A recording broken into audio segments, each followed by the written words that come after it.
Hey everyone, Michael Anthony here. Van Halen, Chickenfoot, Sammy in the Circle. But anyway, you're listening to the only podcast that is dedicated to breaking down the entire Van Halen catalog one track at a time. And the podcast will rock. Ow! Hello, baby!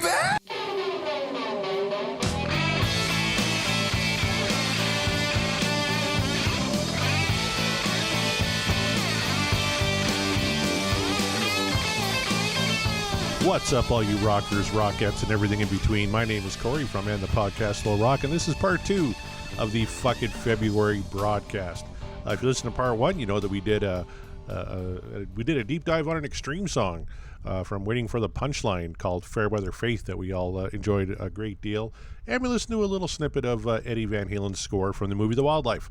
But in part 2, myself and Mark and the All-Star panel, we're checking out some actual Van Halen tunes. We're going to spin a track from the Van Halen wheel, and we're going to spin one from the live wheel as well. So here it is. Hope you enjoy it.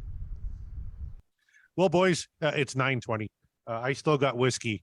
That was a really short song. You guys want to spin it again? Please. Oh yeah. But my question is, do we move on to a different wheel, or do we stick with the solo? What say you all?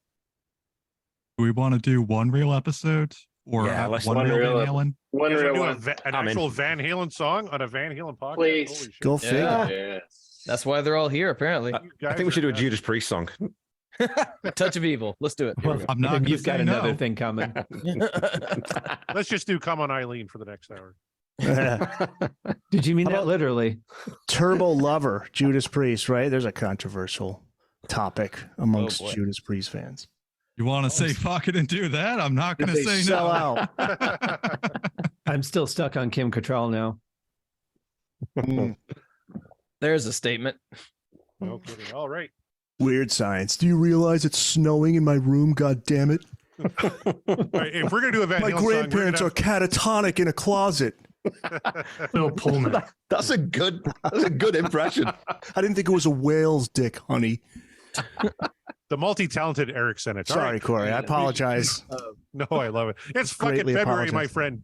Whatever. Fuck it. You know. So let's do some fucking manifestation, shall we? All right. You heard him. Manifestations. Take a drink. Everyone. There it is. I'm actually out. So sorry. I gotta hold on. Yeah, me too. Hold on. I gotta come back Are we with a taking drink. a break to get more drinks? Yeah, and Corey's Drink the break, drink three-time manifester. That's right. Oh, Three-time well, member I mean, of the Manifestation Club. if we're taking breaks to get drinks. I told Corey if he shoots his shot on this wheel, I'm calling shenanigans. Well, especially on the solo wheel, that was 256 songs. Like, Yeah. And I mean, I don't know what shenanigans would have actually caused to happen, but I would have declared it. Just pick something from Waiting for the Punchline. You'll be all set. there you go. I got it. Michelle Kurlander. I got to bring her back in because she mentioned the Big Chill had many stars and played the Stones at a funeral. Love the Big Chill. One of my favorite soundtracks of all Big time. Chill. Thank you, Michelle. Yeah, great call there. I haven't seen that in a long time. Good movie. We had a lot of good movies in the 80s. Hell yeah. And I think a lot of them do hold up today, surprisingly. Uncle Fletch Buck does? is late 80s, right? Oh man, Uncle Buck's Buck, flawless. Oh, man. Fletch, man. Pretty Police much Academy, every... maybe not so much. Police Academy, yeah. Pretty much every single line that Chevy says in that movie was just him It's all ball bearing. off the script. Oh, come on, guys. Hey. It's all ball bearings these days. What about Everybody knows that. Three Amigos? That's one of my favorite. Yeah. That's the one that Oh, doesn't yes. get talked about enough. You know, it's a mail plane. How can you tell? Can't you see the little balls? I could quote, those are like Fletch, I could quote all day. Yeah. And the other one, Airplane, man. That's a Oh, classic. come on, Airplane. Yeah. Ever seen a grown man naked? And you know what? How about Top Secret? Since we're talking Zucker Yeah, Brothers, maybe Val better than Kilmer. Airplane. Yes. Oh, very underrated.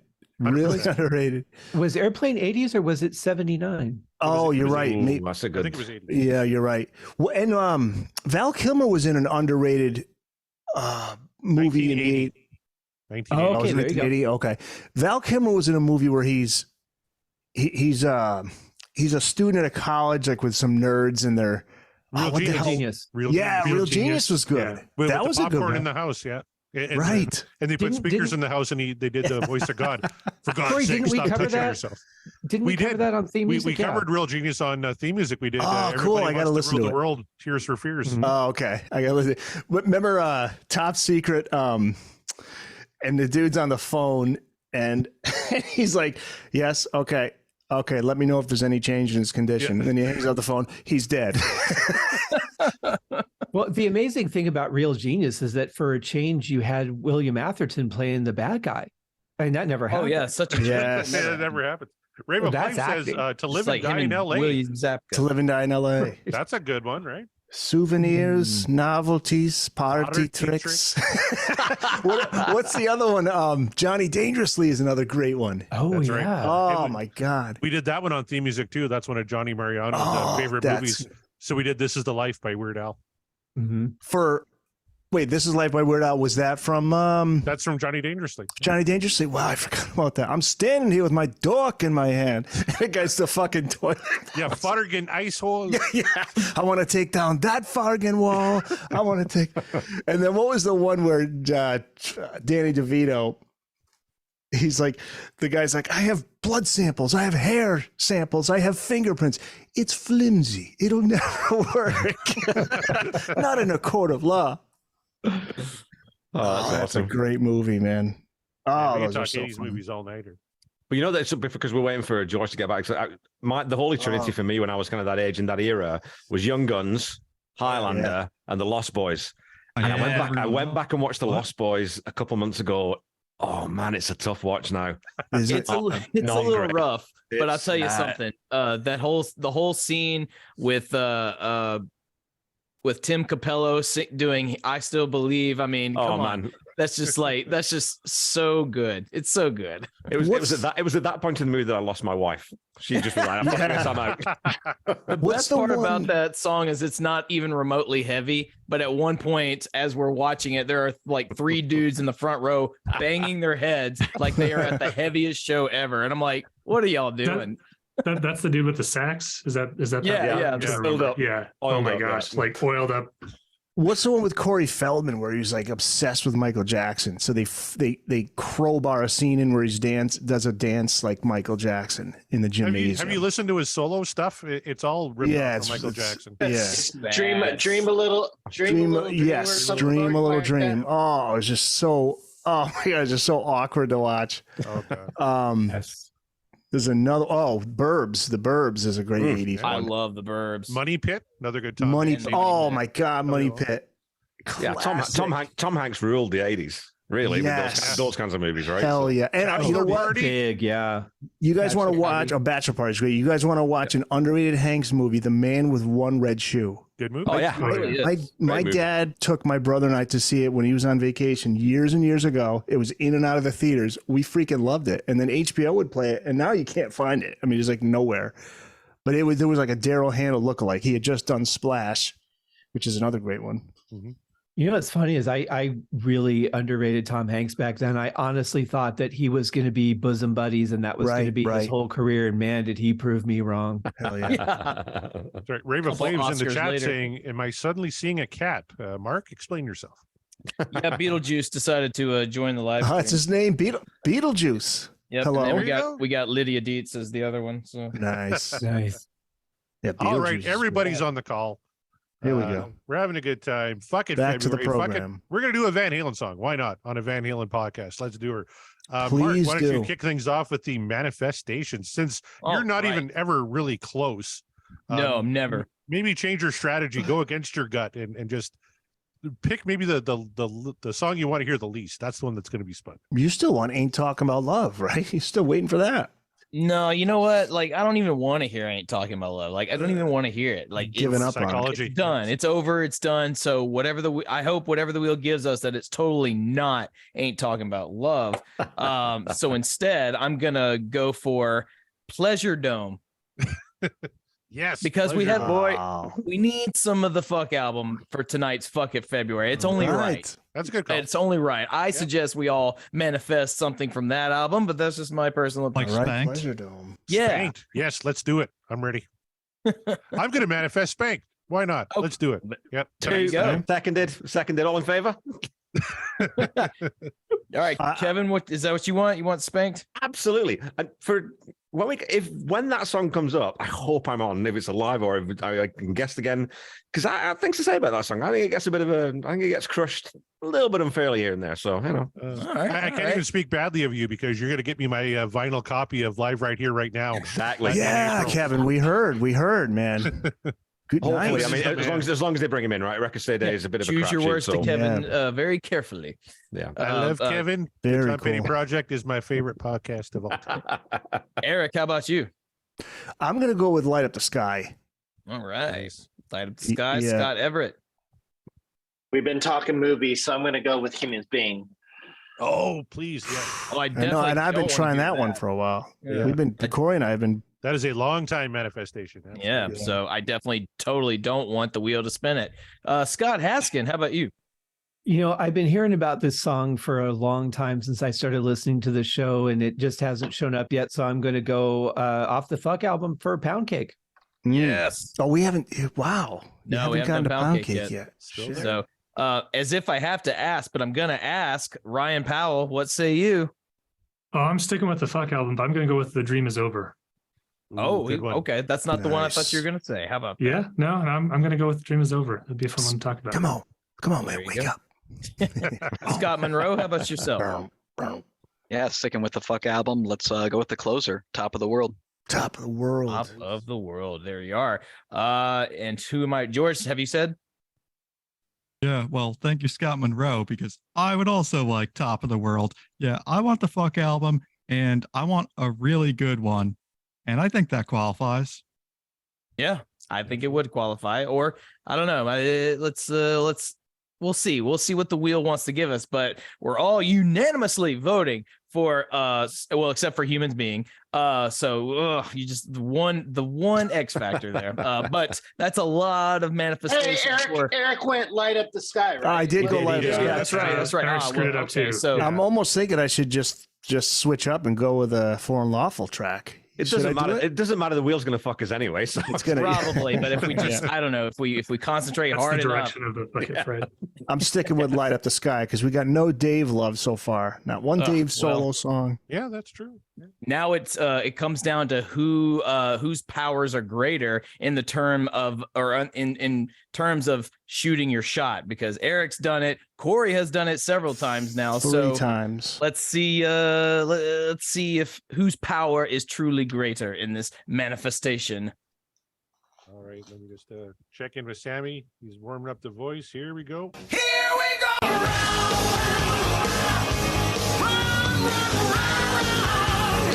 All right, boys. Oh, it might be a fuck song. Not quite. It's I'm the One from Van Halen. Oh, yeah. 1. Oh wow. Okay. That is a great thing. I tell you, we were so close to Pleasure Dome. Mark, you almost got your manifestation. It's not fair. It's just not fair. Oh, but this is a good one. I'm fucking gutted because I gotta go pick up my kid from a babysitting gig.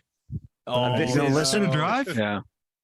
Well, she's 16, so I'll be back. Like, I hope you're still on because I got so much to say about this song. Okay, adieu. I'll see you boys later. All right, Kevin. Make sure you're listening.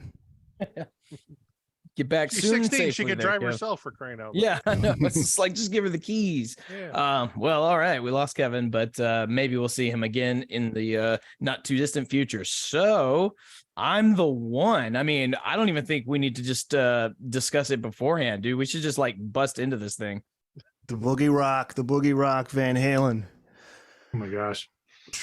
It's been a while since we've had a Van Halen 1 track, hasn't it? It has been. Oh. It's And this not is the a one I doozy. would have chosen, but I'm not mad. Oh, this is a. The fact Can that we it's not all classic. agree? Can we all agree that we need to sing a little "Bappada Shubadua" together? Yes. It's rough, ain't it? Yeah. All right, here we go from Van Halen 1. This is I'm the One.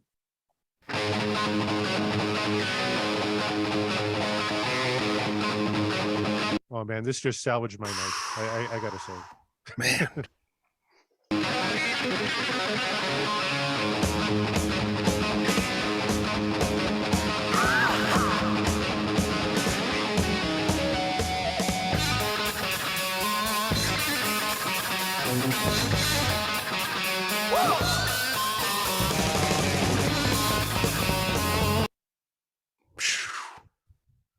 that offbeat snare when it comes in. Just you think you know where the downbeat is, and then that comes in, is like, oh, okay.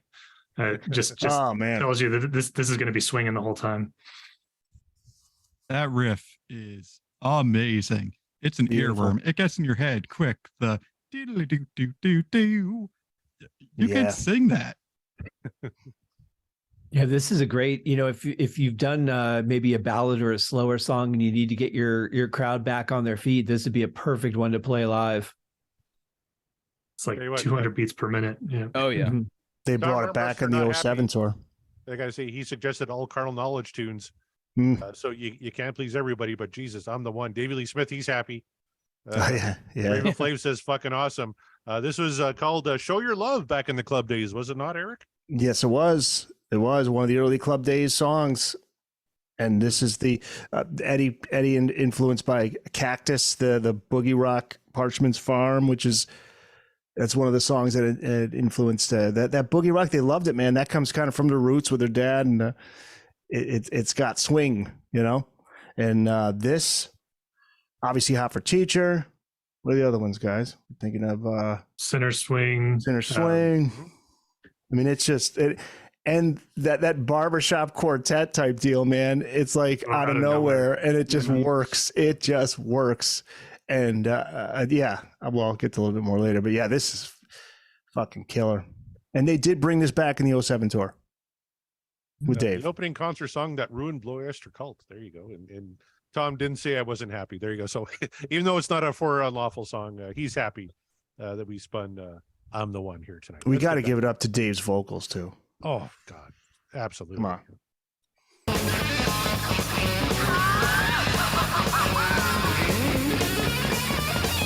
We came here to entertain you, leaving here we aggravate you. Don't you know it means the same to me? Greatest fucking lyric ever. That is Van Halen. Yeah. We're here. That's just fucking priceless. Well, and that's Dave to a T, right? We came here to entertain you, leaving here we aggravate you. Don't you know it means the same to me? Yeah. As long as you remember us. Yeah. Whether you boo me or you cheer me, doesn't matter. As long as you remember. Well, he used to say, what did he say? If you like me, great. If you don't, tell your friends or something like, he didn't give a shit as long as you know we're here. Yeah. And they knew they were there. Honey, I'm the one you love. Come on, baby, show your love. Hi, give it to me.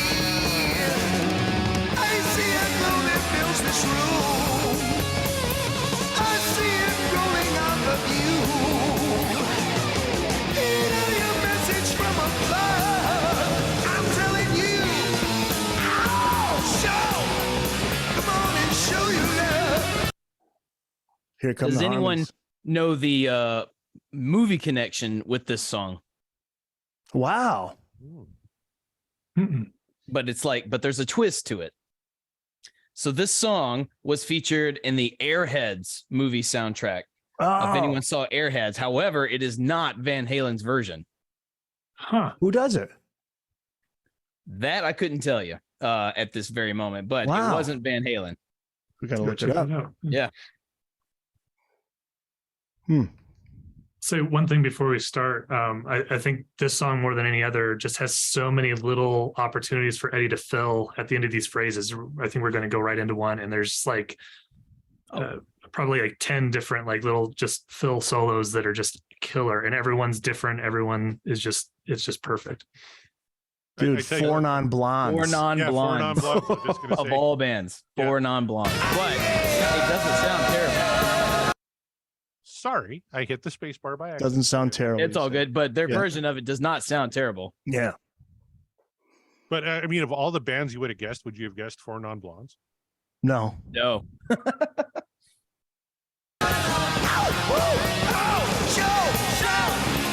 your love, babe. Show it.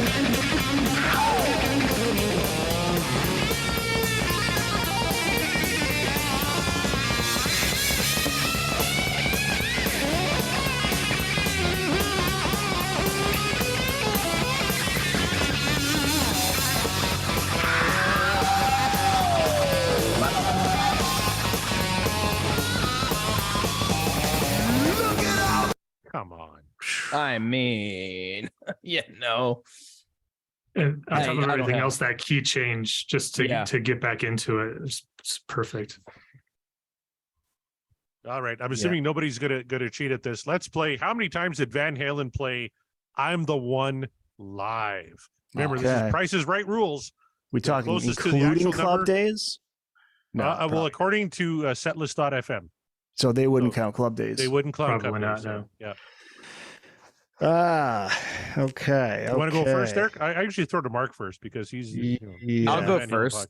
I'll go first because I'm always pretty off. Well, not always off, but I'll say 350 times. 350. All right. Let's go to Scott Haskin. Scott Haskin, how many times did Van Halen perform "I'm the One"? I'm going to go with 53. 53. He's going way low. Scott Everett. Played on the first tour in probably 2007. I'll say 140. 140. All right. Eric Senich. Man, I'm going higher. I'm going to go 400. 400. That's a nice big number. George. It wouldn't be Price is Right rules if someone didn't do this. 401. 401. There we go. Scott Monroe. What's your bid? I'm gonna say 150. 150. All right. And Ryan Powell. Gosh, they did this. I mean, they would have done it a good amount. Dave there. I know they did it with Gary. They did it with They did it with Dave in 2007. So, gosh, I'm gonna say 350. 350. Alan in the chat is guessing 238, but we have a winner, and it's actually Scott Monroe, 177 times. 177. Wow. Okay. Seems low. Wow. Yeah, it does seem low. First performed at the Pasadena High School Gymnasium in May 1974. That's awesome. Last performance. Show your love then. Yeah. Last performance was 2013 in Osaka, Japan. Right. The thing is, this is a pretty common tempo and a pretty common rhythm for them from the drums. So I kind of feel like, and this is one of the reasons I voted as low as I did, is because I felt it was an early song. It was probably easily replaced with something that they did within the next album or two. And it would be something that they would probably revisit one day, but I could see them going, all right, we've got another song that's at a similar pace. Let's dump this one and do that one instead. Reva Flav says, this is it. This is the one. This is totally shocked the 1970s AOR concert crowd. Just imagine attending a music fest and this subliner comes out with this screamer. Yeah. I think it was the second song on the 07 tour. Yeah. These little kids taking care of the music biz. Don't their business take good care of me. Honey, I'm the one you love. Come on, baby, show your love. Hi, give it to me. I see it floating fills this room. I see it rolling out with you. All right. I know, Mikey takes a lot of shit in Van Halen circles, right? How great is Mikey on this track? Oh, I was going to say that. Yeah. Yep. Absolutely. Yeah. He's part of the band. Yeah. Sorry, Eric. I want to encourage people to read, go to VHND in that Jazz Obrecht interview, the Jazz, who's a super nice guy. And these interviews are absolute gems. And he put up one, he shares them with us to put up. He tries to give us the heads up before he puts them up. It's the one with Michael from 1980. And read the quote from Eddie and listen to what Mike says about in the studio. Really interesting. So Eddie is saying nothing but good things about Mike. I gotta find the exact quote, but also in the audio, you got to listen to it because Mike is talking about how he could do more very easily, but he doesn't, because here it is. It's 1981 interview, because Eddie you can't have too much commotion going on at the same time. So he just lays down the beat. In fact, that's what Eddie would ask him to do. So here's the quote from that Jazz got from Eddie. Quote, Mike Anthony is a damned good bass player.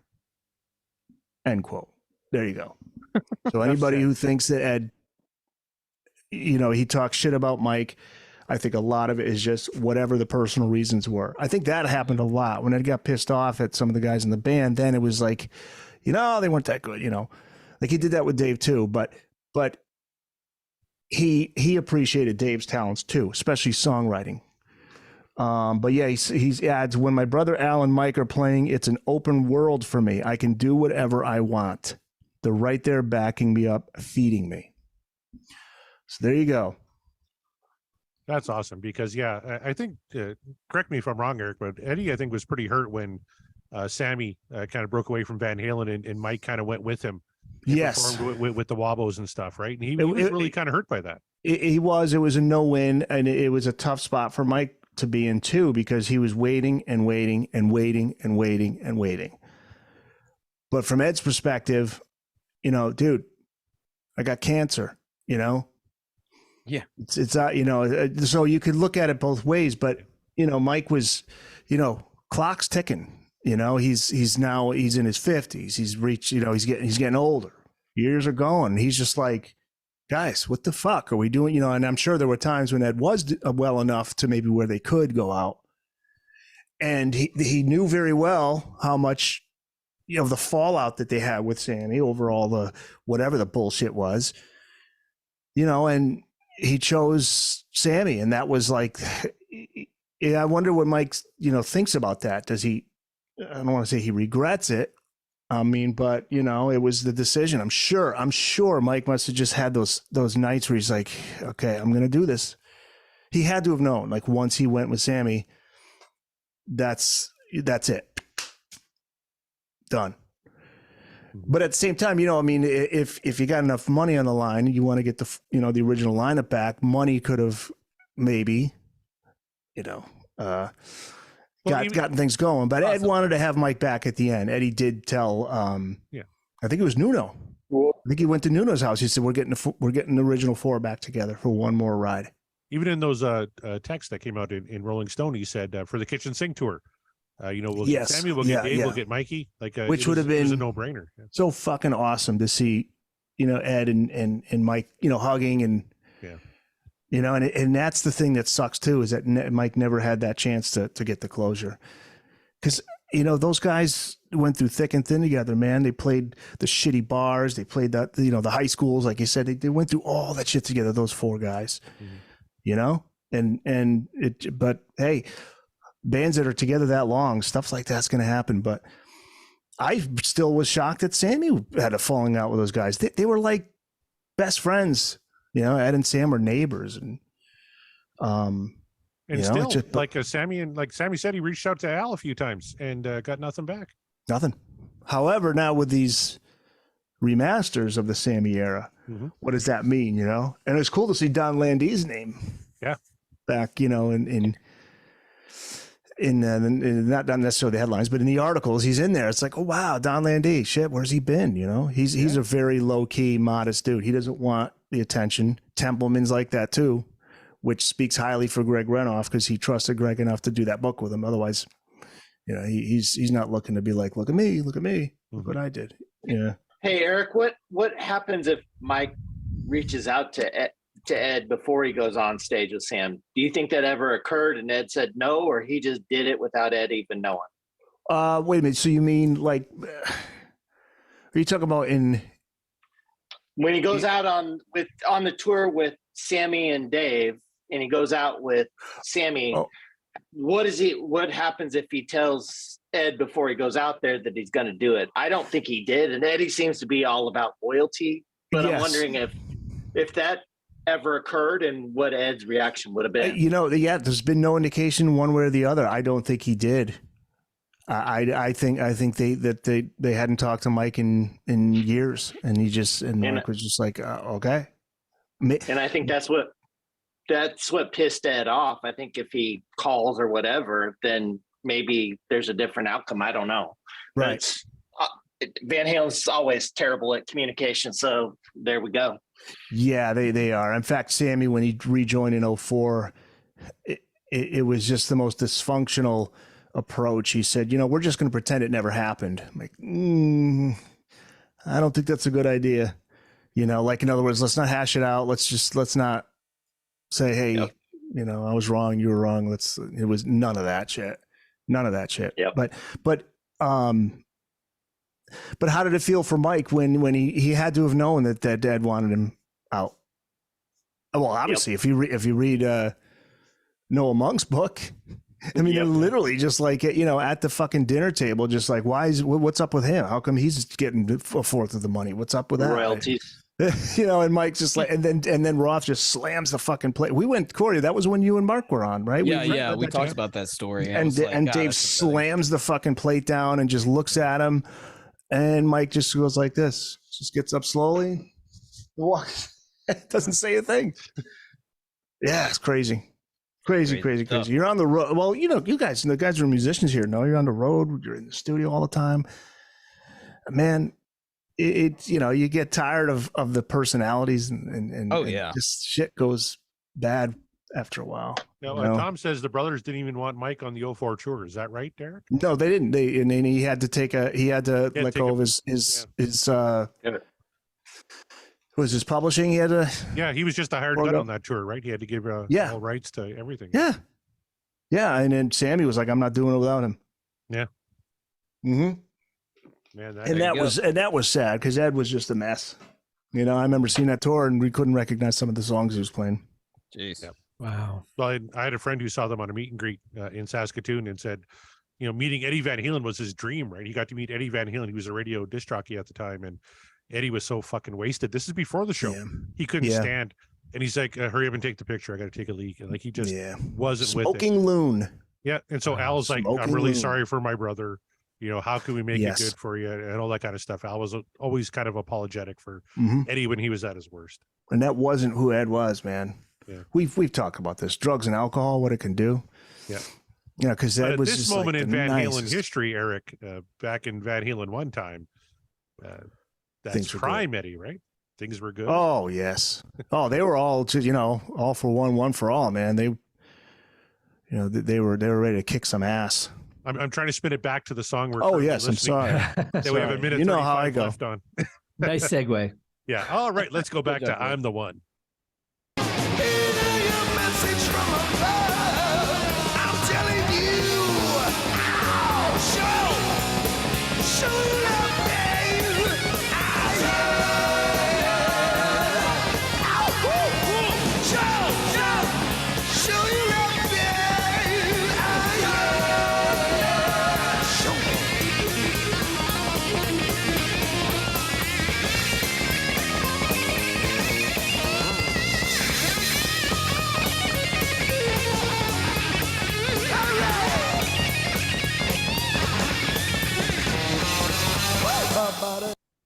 Before we get in the acapella, and I know we talked about Mike, we talked about Ed, but holy fuck, Scott Haskin, Alex Van Halen on the drums during that section, right? Yeah. My God.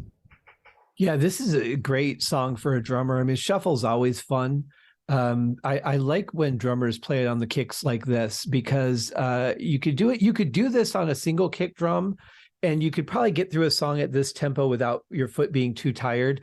But it just sounds better when you play it on two bass drums because you get the full impact of both hits.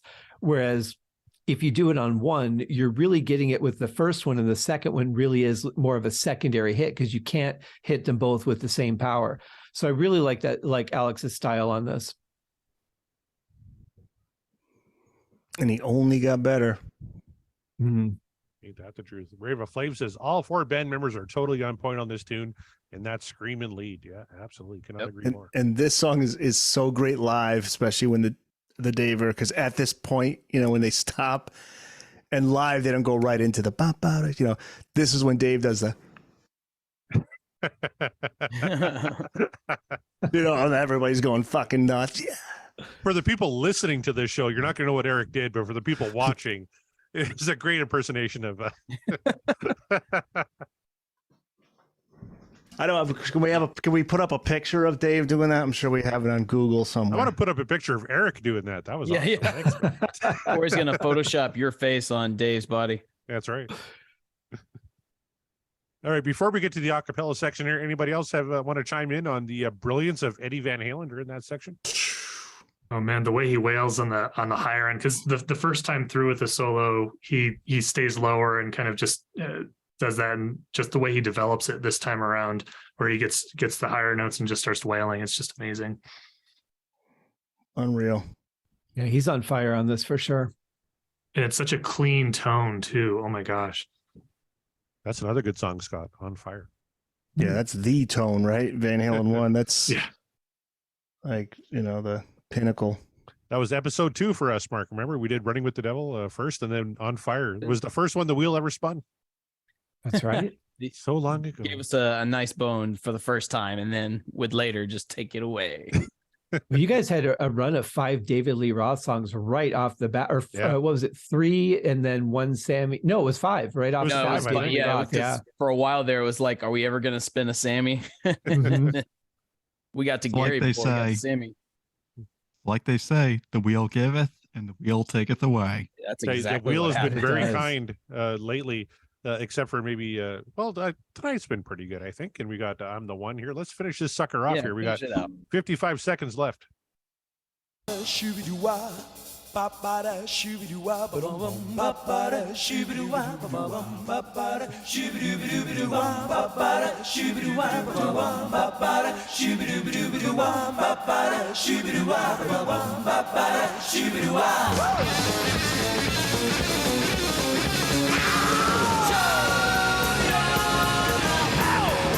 Come on and show me. Better show you love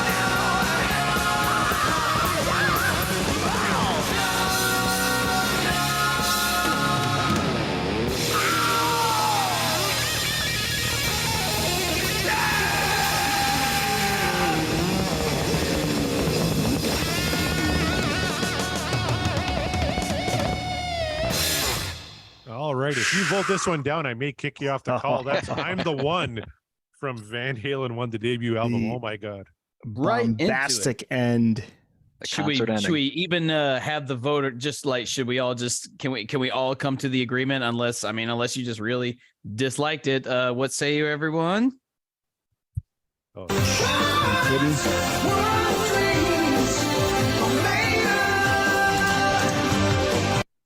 We have so many examples of quintessential Van Halen, like what songs represent the band best. Party Van Halen is often referred to as best Van Halen. People love it. This is Party Van Halen. This song is absolutely a fantastic representation of who Van Halen was, is, and for some all that they will be. And I mean, that's really all I have to say about it, because this song cooks. Very rarely are you going to hear me say anything negative about anything on Van Halen 1. So there's my vote. Corey, what say you? Well, Tom Armbruster says it sucked.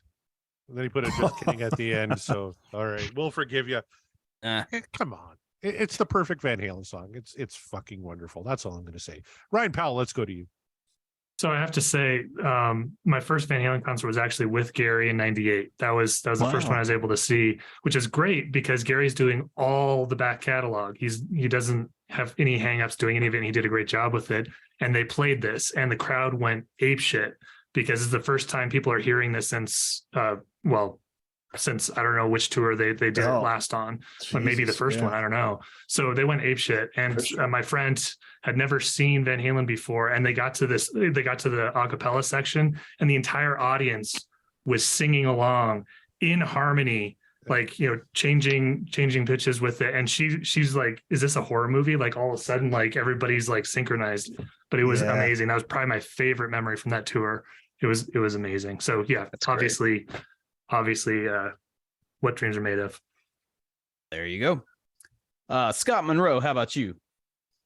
Yeah, I just love the speed, just the pure joy lyrically too. It's just Dave is having so much fun. If you love the Dave era, this tune has like primo Davisms going on. Mm-hmm. Just great howling. It's iconic boogie, and it doesn't get any better than this. There you go. Let's go over to George. This song is on Van Halen 1. Every single song on Van Halen 1 is an upvote. It's one of the best rock albums of all time. This song, it cooks. And it separates itself from the rest of the album with that really amazing a cappella part and the that's fun. It's really fun. This song rocks. Nothing to criticize about it. So I love it. There you go. Scott Everett, how about you? It's just the epitome of Van Halen at that time. You know, Dave's lyrics are on fire. You know, Ed doing Ed things, and then the harmonies at the end are so much damn fun. So, just a fantastic song. Rounding out the Scott Haskin, how about yourself? Well, if there's one thing Van Halen's proven that they can do well, it's a shuffle. I mean, they're so good in this pocket right here. It's hard for me to imagine hearing one and saying I'm not happy with it. But it is interesting. Of all the songs that you guys have covered on Van Halen 1, you've done 5 of them now, and all 5 of them have been thumbs up for both sides. You know, just like George was saying, it's a hit all the way. So another great song from this album. Absolute perfection, that entire album. Yeah. Really not much more to say except we've been on the air for 2 hours. Yeah. We haven't spun the live wheel yet. I don't know. I kind of got one more in me. What do you think, Mark? If everyone else has one more in them, then I am down. Sure. Now, Corey, can we, before, I'm sorry, go ahead, Scott. I was just going to say, unfortunately, I have to go, but Mark, don't let that influence you. I'm not that important, but stay, enjoy. Thanks for having me on, guys. It's always a blast. Thanks, Scott. Thanks, Scott. Corey, now do you have a share screen? Because I have the Dave moment where he does from the US Festival where he does the. How do we do this? Yeah. This is great. I don't think you'll be able to hear the audio, but you could even be able to share screen. All right. Well, you guys seeing what I got here? Here, I will stop my share screen. There we go. Okay. And you could probably, Corey, you could find it if you want to do it with the audio. It's like 22 minutes into this, but here, you guys see it? Not seeing anything. I don't think. Nothing yet. How do I have to click on something then? Yeah, click on share screen. Where is that? Share content up near the top. Top share content. Let's see. Where are we here? Top. I'm looking at, is it under view? No. There's a share screen. There's on meeting. Too. There's a start. Oh, share screen. Yeah, here we go. Yeah, okay, cool. Here we go. Yeah, this is great. You fucking Dave. Here we go. That's festival. You a rowdy bunch of motherfuckers, ain't you? There it is. Fucking love it. He is so fucking wasted. Jeez. Yeah. Oh, he's hammered. Look at all the people here tonight. Can you imagine what it looks like from his perspective, though? Like, that's why he's running like a dumb 300,000.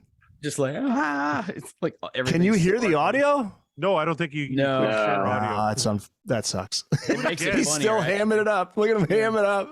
You know what, Eric? Hey, Stop Eric? screen sharing. Yeah. Then hit it again, but hit share audio. Share audio. Yes. That's, Yeah, you that's have going to to hit be. share sound. Oh, cool. We can. All right, here we go. So where's that's going to be? Yeah, next to where it says share screen, there's click on that. There's a little arrow. There's a little Like telling arrow your on the grandma right how to side. Use her remote. Hit the input button. Granddad's trying to zoom. Oh my God. Here we go. Where is it? I'm not seeing that. I'm seeing stop share. You are screen sharing. Okay, stop share first. Yeah, I got to do that. I got you. Yeah. All right. And then share again, but hit share audio. Son of a bitch. All right. I see share screen. There we go. Yeah, hit share screen. Yeah. And then on the bottom left-hand Oh, corner, yeah. you see Share sound. Cool, Yeah, cool. There you go. Okay. Now we get the full Roth moment here. Let's have a drink. Right here. Hold on.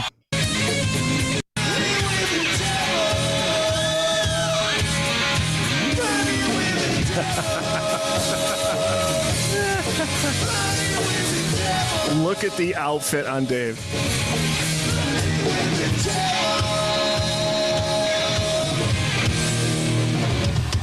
And here we go.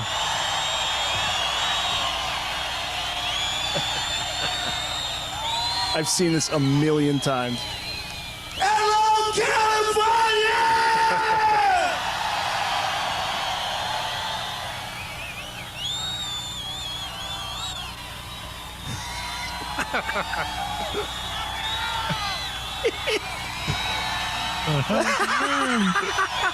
So shy.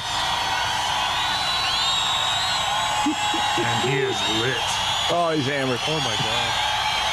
Big Talking hammer. about me?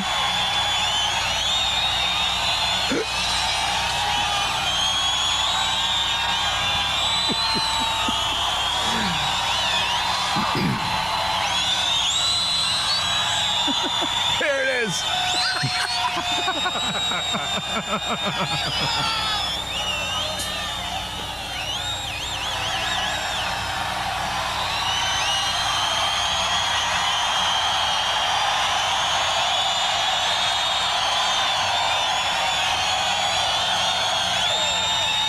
well, hello, Glen Helen Regional Park.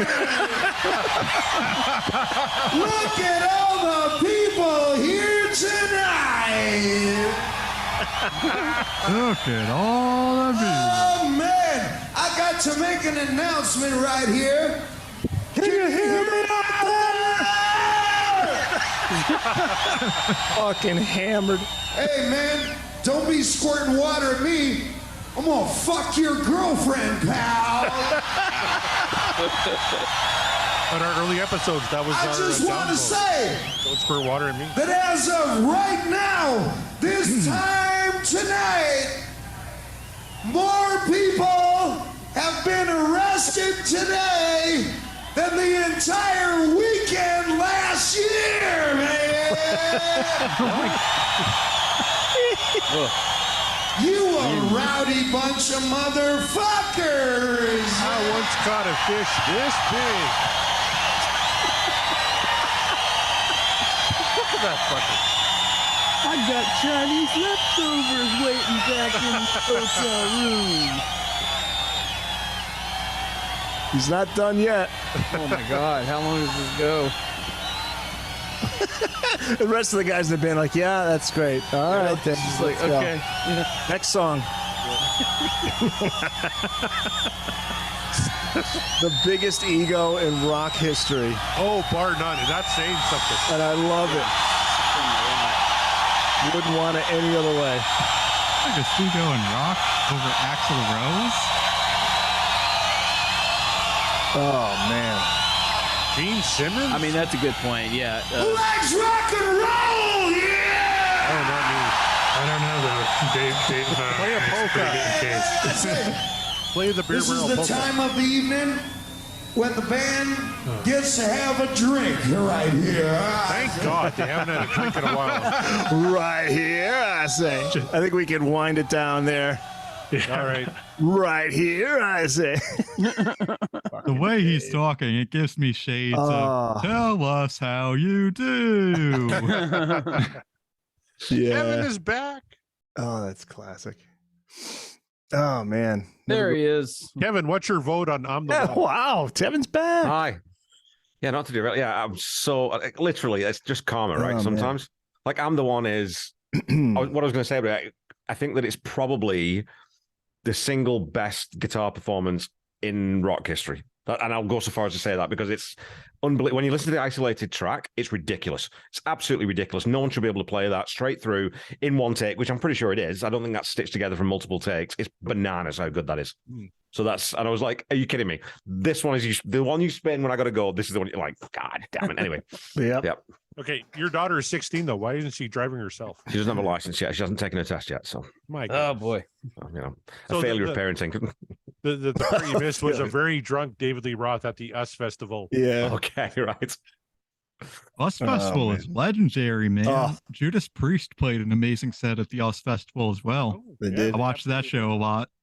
Yep. Motley Crue was there, I think, right. that day. What year Here's is a that? question. Well, that was 83. Right? Okay. 83, $1.5 million. Oh, yep. There you go, Ira Scott. Flav says 50,000 the best fans. debut album. I think so. My wife tells me it's the Go-Go's first album. Let's get the thoughts in the panel. Do the Go-Go's beat Van Halen for best debut album? I like the Go-Go's, but I can't go there. Man. Yeah, Love the unfortunately, Go-Go's, but yeah, dig the that's- Go-Go's, but no. That's a tough one. Can I put Appetite for Destruction in this discussion? Because That's a that needs contender. to be there. It really Yeah. comes down to like Van Halen 1 and Appetite, I think. Yeah. Historically, right? What, like greatest rock debut album of all time? Oh Yeah. man, that's a tough one. I say it's the greatest hard rock debut of all time, and I took some shit for it when I wrote the article. But Really? yeah, some guy was just like, "How can you say that?" I'm like, I don't know. Because I mean, it's Black true? Sabbath is. Yeah. I mean, but what it did for the next decade, like it or not, influenced No, that's true. everybody. Yeah, man. Yeah, that's really tough. I'd have to But sit and think Sabbath's about that one.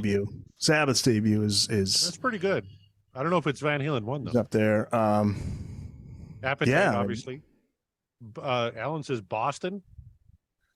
They're not really hard rock, but Oh, as a Boston's- debut, yeah, well- Boston's pretty fucking good, right? I mean, Well, that's a thumbs great up. album. album sales wise, hell yeah, Oh yeah, broke They're going records. by sales. Yeah, Man, Hendrix, are you experienced? I was thinking of Hendrix. Yeah, Pretty good.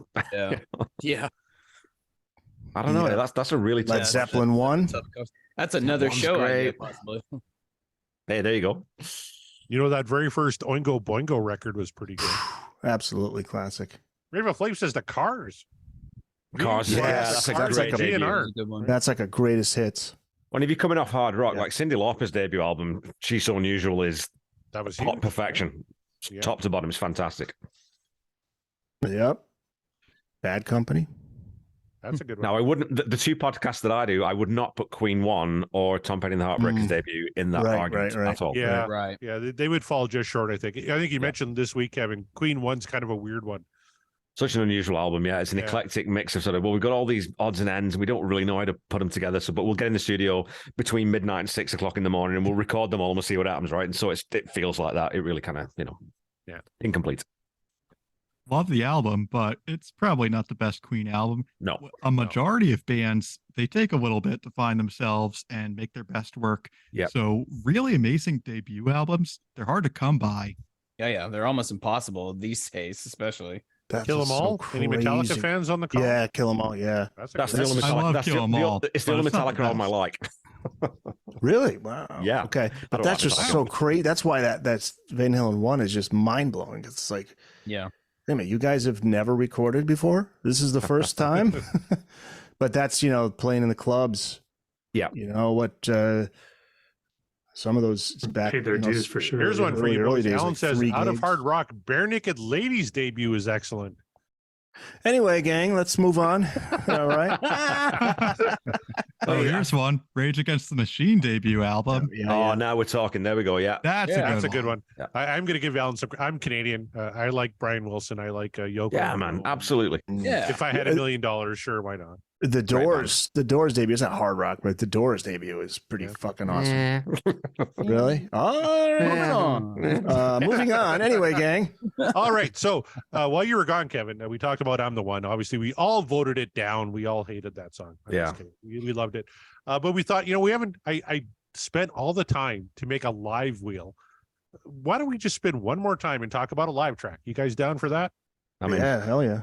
Did you add I'm a gonna little drop off clicking before you sound, do, Corey? but yeah. What's that? All right, Ryan.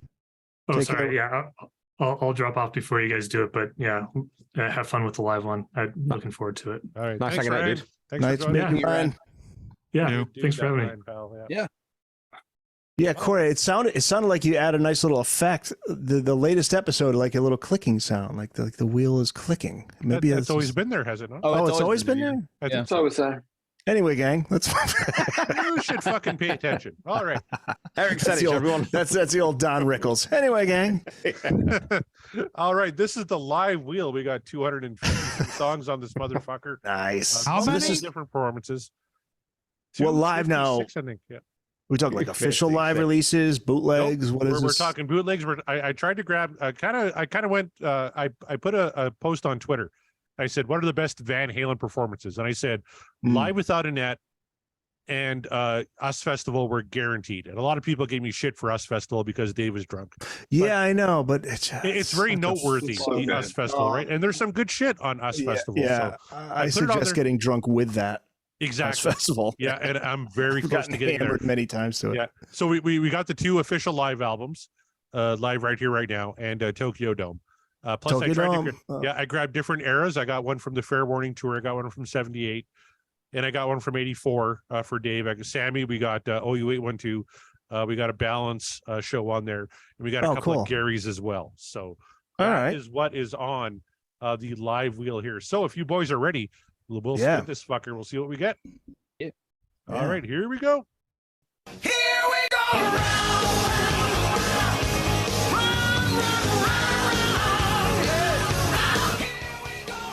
And we are going to come up to You Really Got Me from the Hollywood Bowl 2015. Oh, wow. Okay. No way. Yes. Wow, this is one of like Van Halen's last ever live shows. Yeah. Wow. October But it's 2015. more Van Halen 1. Yes, October 2015. Talk amongst yourselves. I got to try and cue this. Right. All right, October 2015. Well, we've talked about written by one of the greatest songwriters in rock and roll history. Oh yeah. By the way, was it written by Ray and Dave? Or I think just Ray. I think it was just Ray. Okay. So for people who don't know about the Kinks, what do we need to listen to by the Kinks? Oh man, yeah. Something else by the Kinks. That's I would go because Waterloo Sunset closes that album, and Waterloo that's probably Sunset. the best pop song ever written. I was going to say, I know Kevin's a big fan of Waterloo Sunset. Yeah, it's so good. And then again, Lola versus Waterloo Sunset, Powerman. great song. Def Leppard covered that. Yes, they did. I don't know if y'all are Leppard Love fans. Def I Leppard. am. Love Huge Def Def Leppard fan. Absolutely, yeah. Yeah. Oh. And they do a Joe great Elliott. cover. Great cover of Waterloo they do. Sunset. 100%. Yeah, Kevin, you're a big Kings fan. That's right. Yeah, huge. Yeah, especially like up to like they had a run where it was Arthur, Lola, and then Percy, and it was this kind of it was Ray Davis's homage to the idea of England, not actually what England really was, but this idea, this thing that British people tend to think of, and it was a throwback to colonialism, empirism, but having a sardonic, satirical take on it of saying, well, actually, it's all bullshit. So it's those 3 albums. That 3-album run is phenomenal. It's absolutely phenomenal. It's concept album writing to perfection. So good. Some of their later stuff, though, I love too. Like I love Around the Dial, dude. I mean, Around the Dial. Yeah. They're another one of those bands that didn't really get out of the 70s very well, just because there was other bands going on and things changed, and Ray Davis was notoriously a bit of a dick and wouldn't yield on anything. Like the record company said, well, can you put a hit on the album? No, I'm going to write this 18-minute, you know what I mean? Like, so they just kind of fell away, but he stuck to his guns and stayed true to what he was writing. So, yeah, love. You know what's cool, though? The early MTV days, Come Dancing. That was a hit. Well, and he wrote, that was about because his sister died when she was, I don't know, like, I think 21, 22 or something. So that was his love letter back to his sister. Oh, wow. About how they grew up. And there's a lot of English references in that North Americans might not kind of, like the Pally. So the Pally is it's Crystal Palace is what he's talking about. So Palace gets short into Palais, and it's a sort of the Pally was always the dance hall in every small town or every borough of London. So there's lots of like these little references that come back. But what I love about Come Dancing is that little spoken word interval in the middle. Yes. Oh yeah. Then I saw them in the moonlight. Two silhouettes by the garden gate. It's so good, Yeah. That's definitely early. That's that was when those bands were crossing over into MTV, and some of them were hanging on. Some of them were like, I'm not doing videos, but Jukebox Music is good. Superman, Catch Me Now I'm Falling is another one, right? Yeah. Better Things. Do you remember that one? Oh, Don't Forget to Dance. I love. That's exciting. That's the later stuff, though. That's Living on a Thin Line.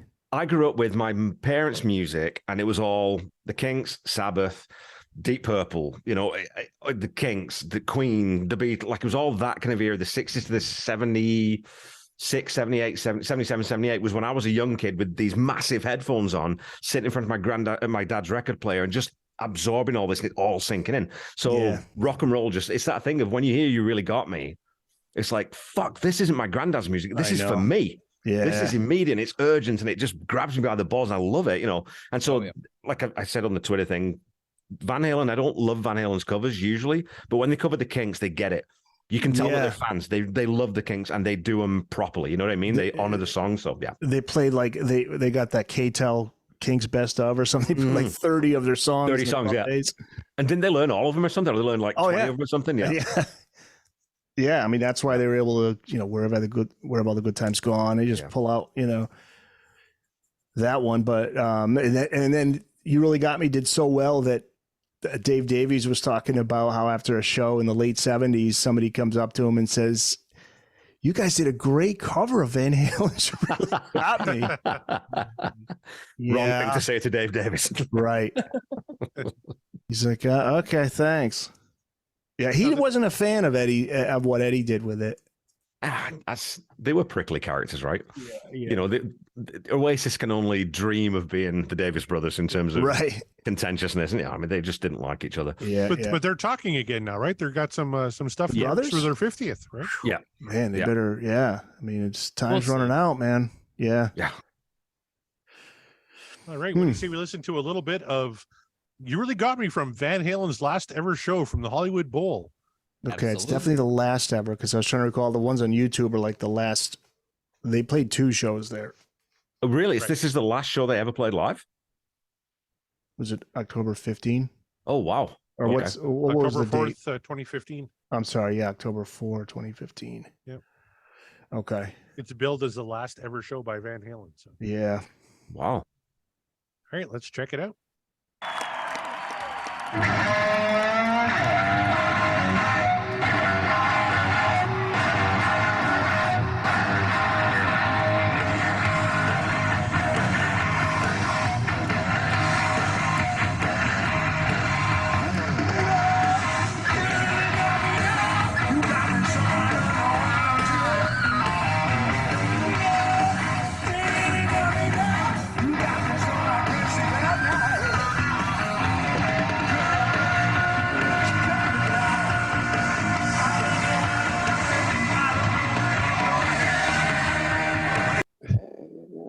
Okay, so this is my problem with David Lee Roth.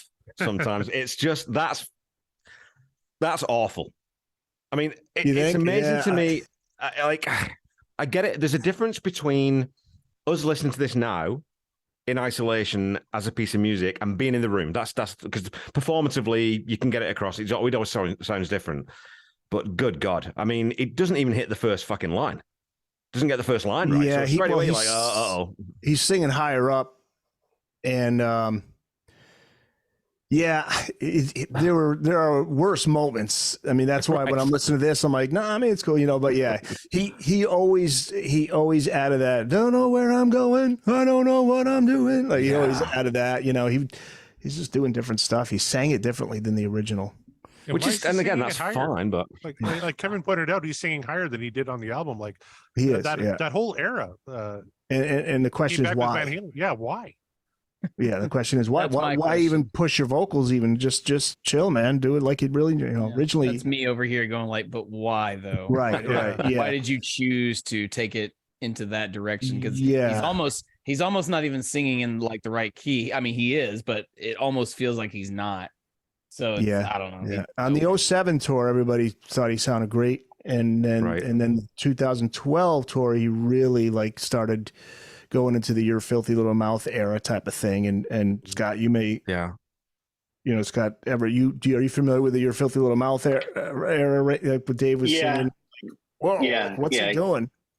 It's like a screech. I saw in 2007, he was on point. You could tell he put in the work before that tour. And I mean, that was as good as they've ever sounded live. And I've seen him every year since '84. Right. What? Really? Yeah, every year. Wow. So every year, the time they came through a city I was in, I saw him. In 2007, he was phenomenal. But 2012, 2015, just you were going to see the band, you weren't going to see Dave. And Yeah. it's really bad. It's really bad if you're just listening. If you're there to see him and move around, all that, it adds a little bit to it. But yeah, it's not great. Not great.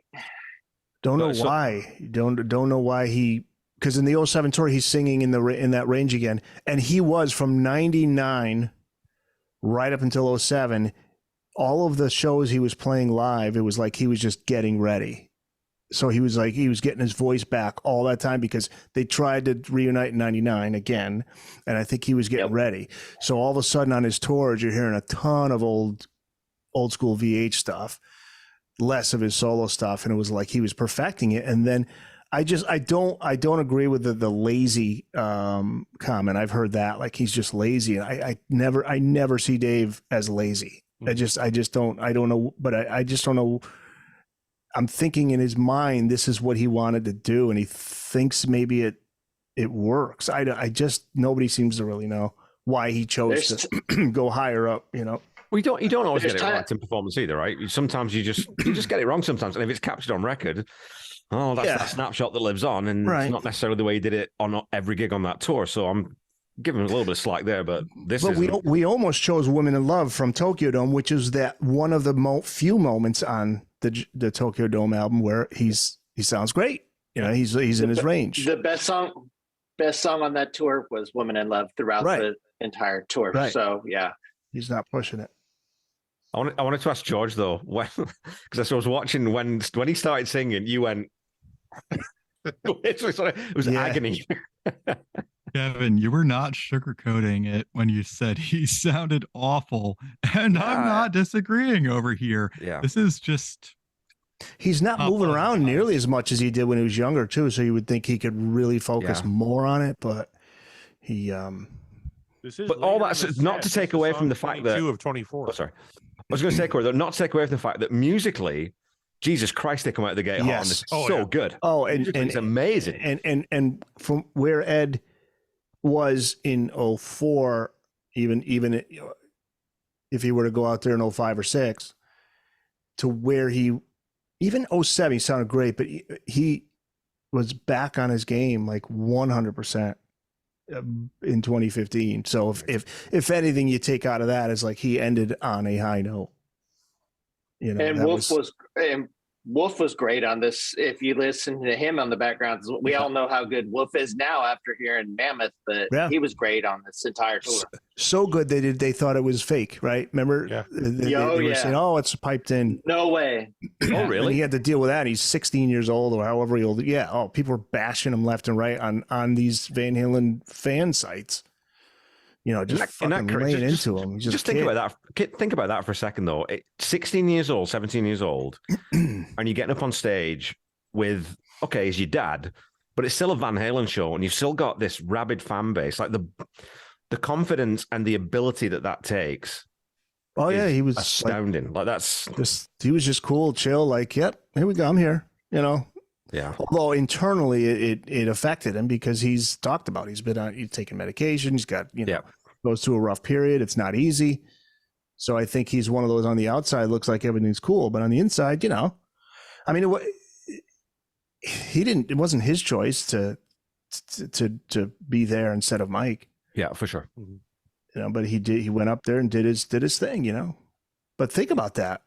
It kind of was his choice though, because he's the one that said, "Dad, let's go tour or let's call Dave." And you're right. You think about it, we would not have had that album if it wasn't for Wolfie. He made the call to yeah. He made the call to Dave, left a voicemail on his message. "Hey Dave, it's Wolfgang. I'm here jamming with my dad. You want to come over?" And Dave calls Ed and he's like, "Did your son just call me? He wants to come over and jam?" And Ed's like, "I don't know, man. Talk to him." What the fuck are you calling me for? Yeah. Thank God. You're right. You're right. You got a different kind of truth.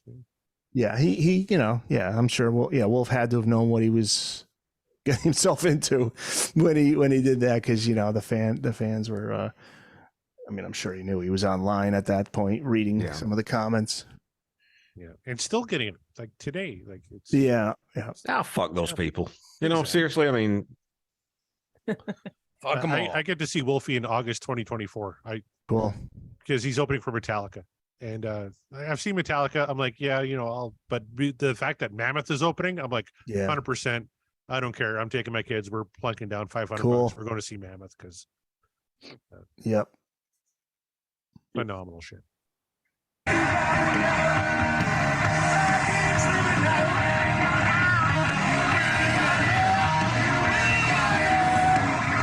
Let's talk about Dave's outfit for all of us on the call. You kind of see he's wearing a sequin jacket. Well, I can't see it. We can't see it. No, come you're on on. Have you got multiple monitors? Are you sharing multiple monitors or?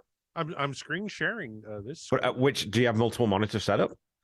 Because you might be sharing the wrong. Is he rocking the Liberace outfit?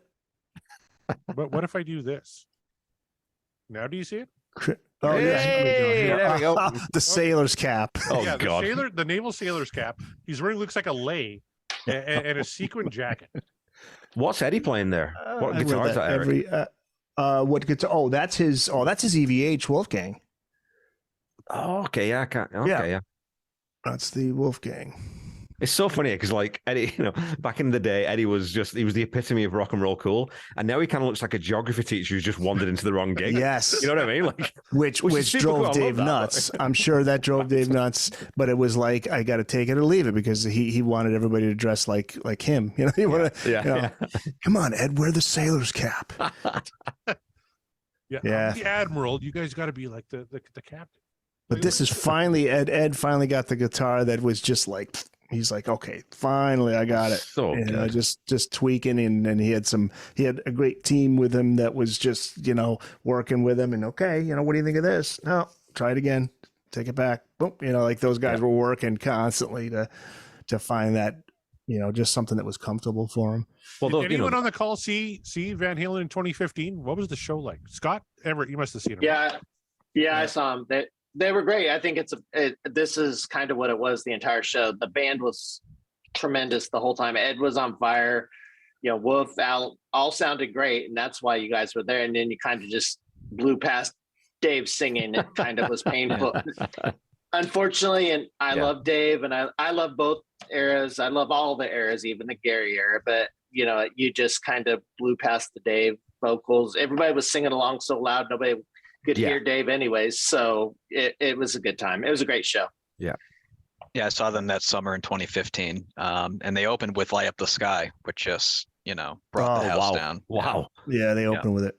Yeah. Yep. I saw him in Hartford, Connecticut, and when Ed did his solo, I just remember standing there just thinking, this dude has just brought me so many memories, and just watching him, and it's like, there he is. And it was kind of like, what's next, man? They're rocking, they're still going, but with Dave, it was, I mean, it was like, and it was kind of pissing me off because I love Dave, and my friend was like, the show was great, but Dave sucked. I'm like, I don't want to hear, because I'm such a Dave fan, but it was what it was. And but it was like Eddie was like, he's good, man. He's 100%, looked healthy, happy,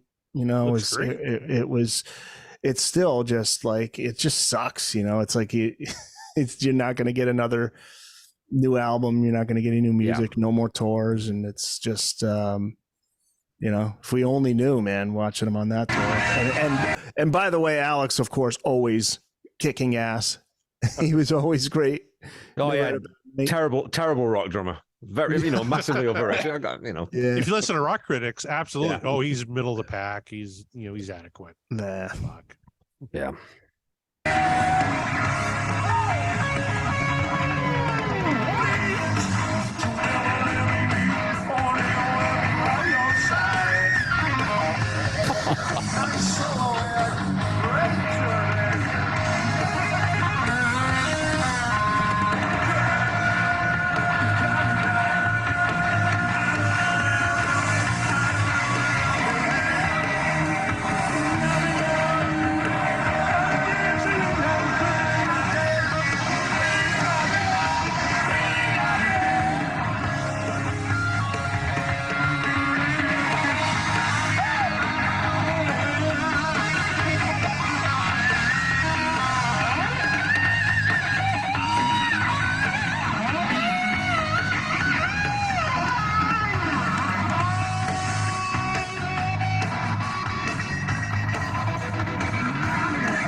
Awesome. You hear Wolfie in there jamming. Oh yeah. Yeah. Is this the show Dave's about to say it's almost like he says goodbye. I'm not sure if it's right here, but I think this might be the point where right, yeah. Oh yeah. In the breakdown, I think this is where he says he's spent a lot of summers, but right. Nothing's been better than working with Ed. This could be it. So yeah, Scott. Yeah, this could be it. Yeah. Some of the best moments of my life have been with you. Yeah, yep. He hugs him. Well, I mean, getting carried for that many years by someone who's that good. What I was going to say was, I always go back to when I listen to Eddie play those types of solos, and he cuts in, and it's his timing. It's just a Mark. I'll throw to you about this maybe. It's the way it's so technically precise. It's the effortless, like, well, I'll just shred and I'll do this thing. And he's played it a million times. I get that. And he's vamping a little bit, but he's just so good at finding exactly the in and the out on every single phrase and every part that he plays. It's just mind blowing how good he is. And at this age too, like I said, the geography teacher turns out can play a little bit of guitar, you know? I mean, yeah, I mean, you were watching a guy who was 65 or no, how old was he at the time? 60, and you're watching, you know, like it's as if Jimi Hendrix, you know, would live till. I mean, you're watching somebody who is never going to come along again. Nobody ever been like him before or since, and it's like, you know, some of the, you know, people that have never got a chance to see this band or him live. I feel bad for you because I mean, you're never going to see this again. You're going to watch it on YouTube, which is great, but this is, you know, this guy was. Probably another million years before we'll get another one like him. Well, so I saw him in Saskatoon in 2004. I got a free ticket from a friend of mine whose dad got tickets for every show, whatever. And so do you want to go see Van Halen live?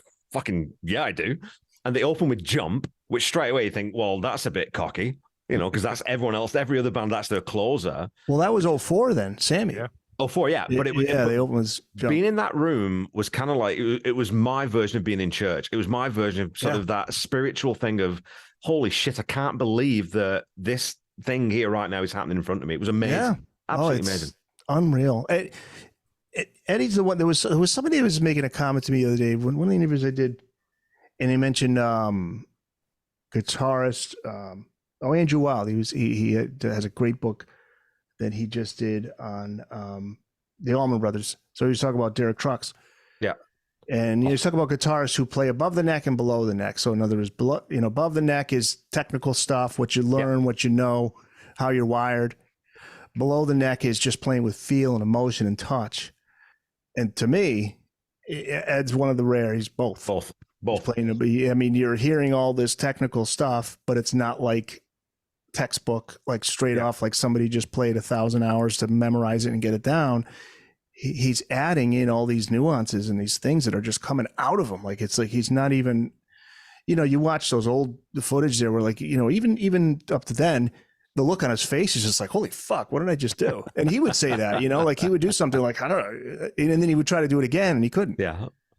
Yeah. I mean, it's insane. It's like, where does that, you know, where's it come? And a lot of that, you know, like the Fair Warning album, that angst and stuff, a lot of it comes from where he was from, you know, coming to the country, couldn't speak the language, really shy, you know, just kind of goofy looking, insecure, you know, just painful. Like, you know, Noel Monk said when they went to the UK, he's crawled up in a fetal position in his room. He said, I just want to go home and play my you know, just whatever, just fuck off and play jazz and have some fun and play, not jazz, but, you know, I just want to play my music. I don't want to do this. I just want to go home, you know, and so all that stuff is coming out in the music, you know, then it's just that fucking rage, you know, it's just, you could feel it. You could just feel it. You could feel it. And I mean, and then he played constantly. Like Al was out partying a few times here and there. I mean, Al was serious about his drums, but Ed was like home every weekend. You know, at his age, other dudes were out trying to get laid. It's like, and he's at home in his bedroom just. Yeah, but that's what separates these guys, though, right? It's the same with sports. That's what separates me. It's that bloody-minded, nothing else matters. That's the only thing I'm going to do. You know, yes, at the cost of a personal life and a relationship and everything else. Complete commitment to it. Right. So complete to the point where like he probably didn't even think about like as much as he hated being a rock star and being famous. It wasn't even on his mind at that time. He's just like, I just want to do this. You know, I just want to do this. But it took Dave, you know, I mean, and it took like in the end, yeah, I mean, like Ed's quote unquote carrying Dave, but it took Dave was in the beginning, you know, Dave was the one who he brought them out, brought Eddie out into the, you know, in front of people and got him, you know, I mean, and Dave's his skills in the day back in the day, I mean, there was fucking nobody who could do what Dave did. So the two of them together, it would be like. Yeah, I mean, Dave's like that too. To me, you know, he's like, you know, there'll be never another one like him. I mean, you know, yes, in these later years, he's, you know, you see, he's not at the level as he was, but shit, man, those early days, holy shit, the stuff he did. Yeah, I mean, yeah, nobody did that stuff.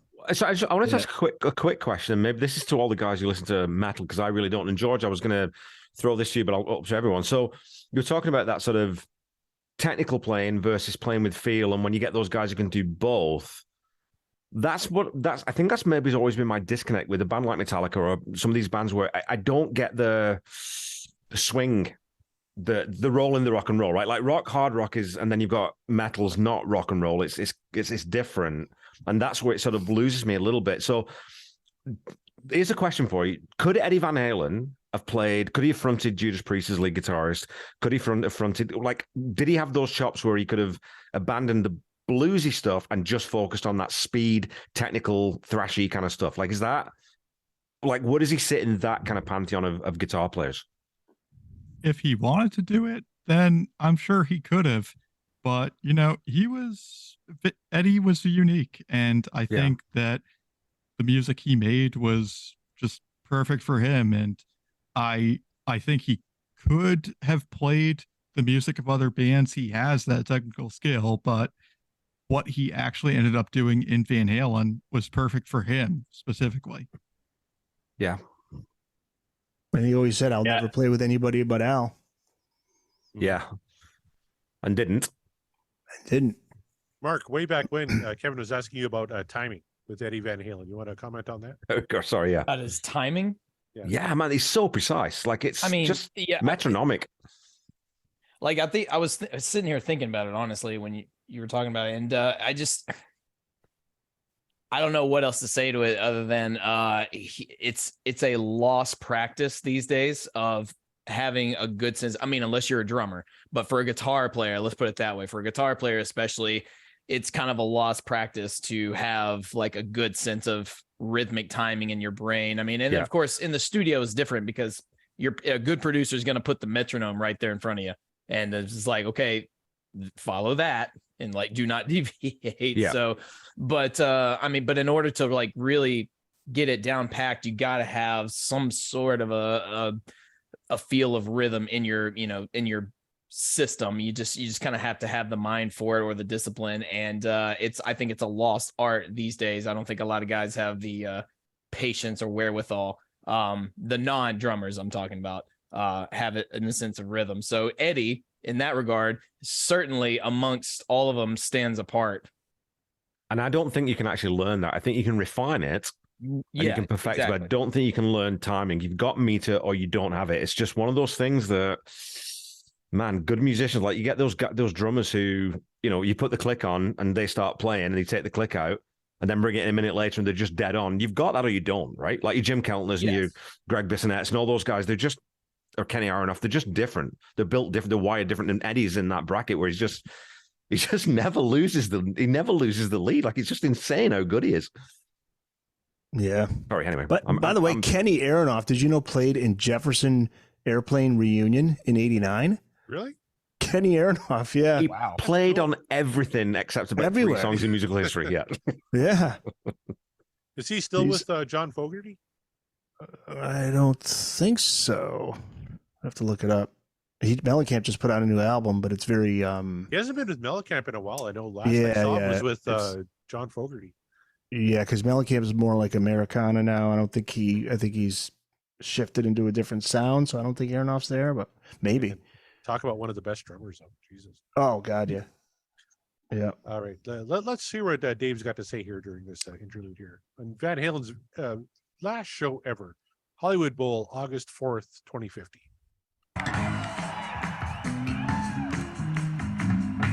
You got the special show tonight. Nice. I've seen a Van Halen solo before. You got the good one tonight, homie.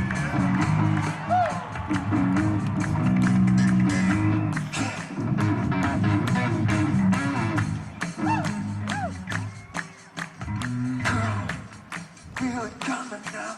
Got me so I don't know what I'm doing. Girl, it's coming now. I can't sleep at night.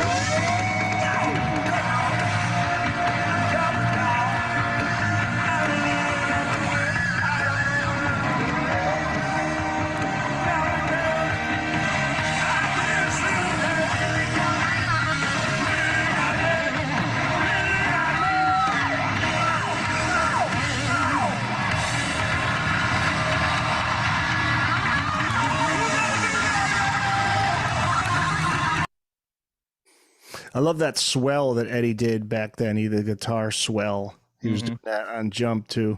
I want you to roll it back, Corey, like about 10 seconds. I'm sure that just before that happens, Dave goes over the drum riser. I think he's checking DMs or Instagram or something because He was doing something. I don't know what the fuck he's doing. Or what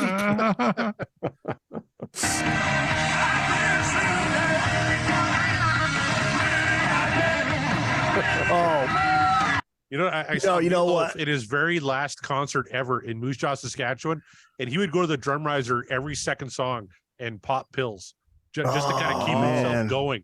Oh and my he God. still he played just over an hour. Like yeah, he was didn't do struggling. he didn't do I Would Do Anything for Love or anything that like vocally challenged him. But he would constantly run to the drum riser and pop pills, and unfortunately that was his last ever full concert. Wow, that sucks, man. That last crazy. album he put out, I was like, oh, I mean, it was so sad. His voice was so thin. But yeah, I think what Dave's looking for, that's his.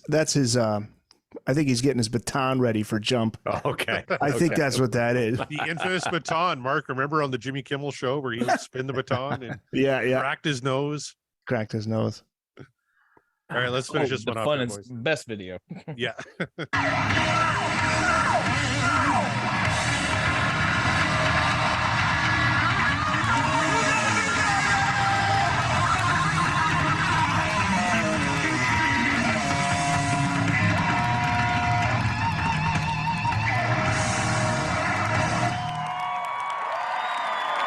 All right, I don't think we need to vote on that one. Musically, it's amazing. Vocally, it's train wreck. I mean, yeah, fucking train wreck. It is what it is, but then we got the Love Boat look from Dave with a oh my God.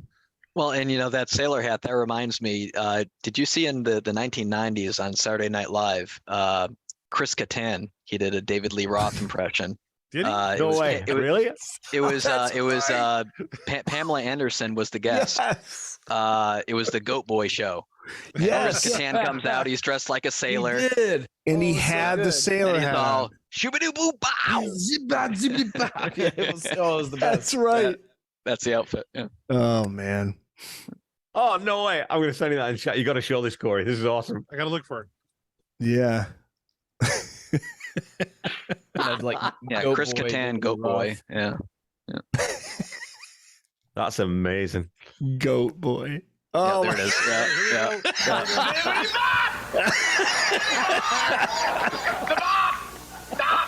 Yeah.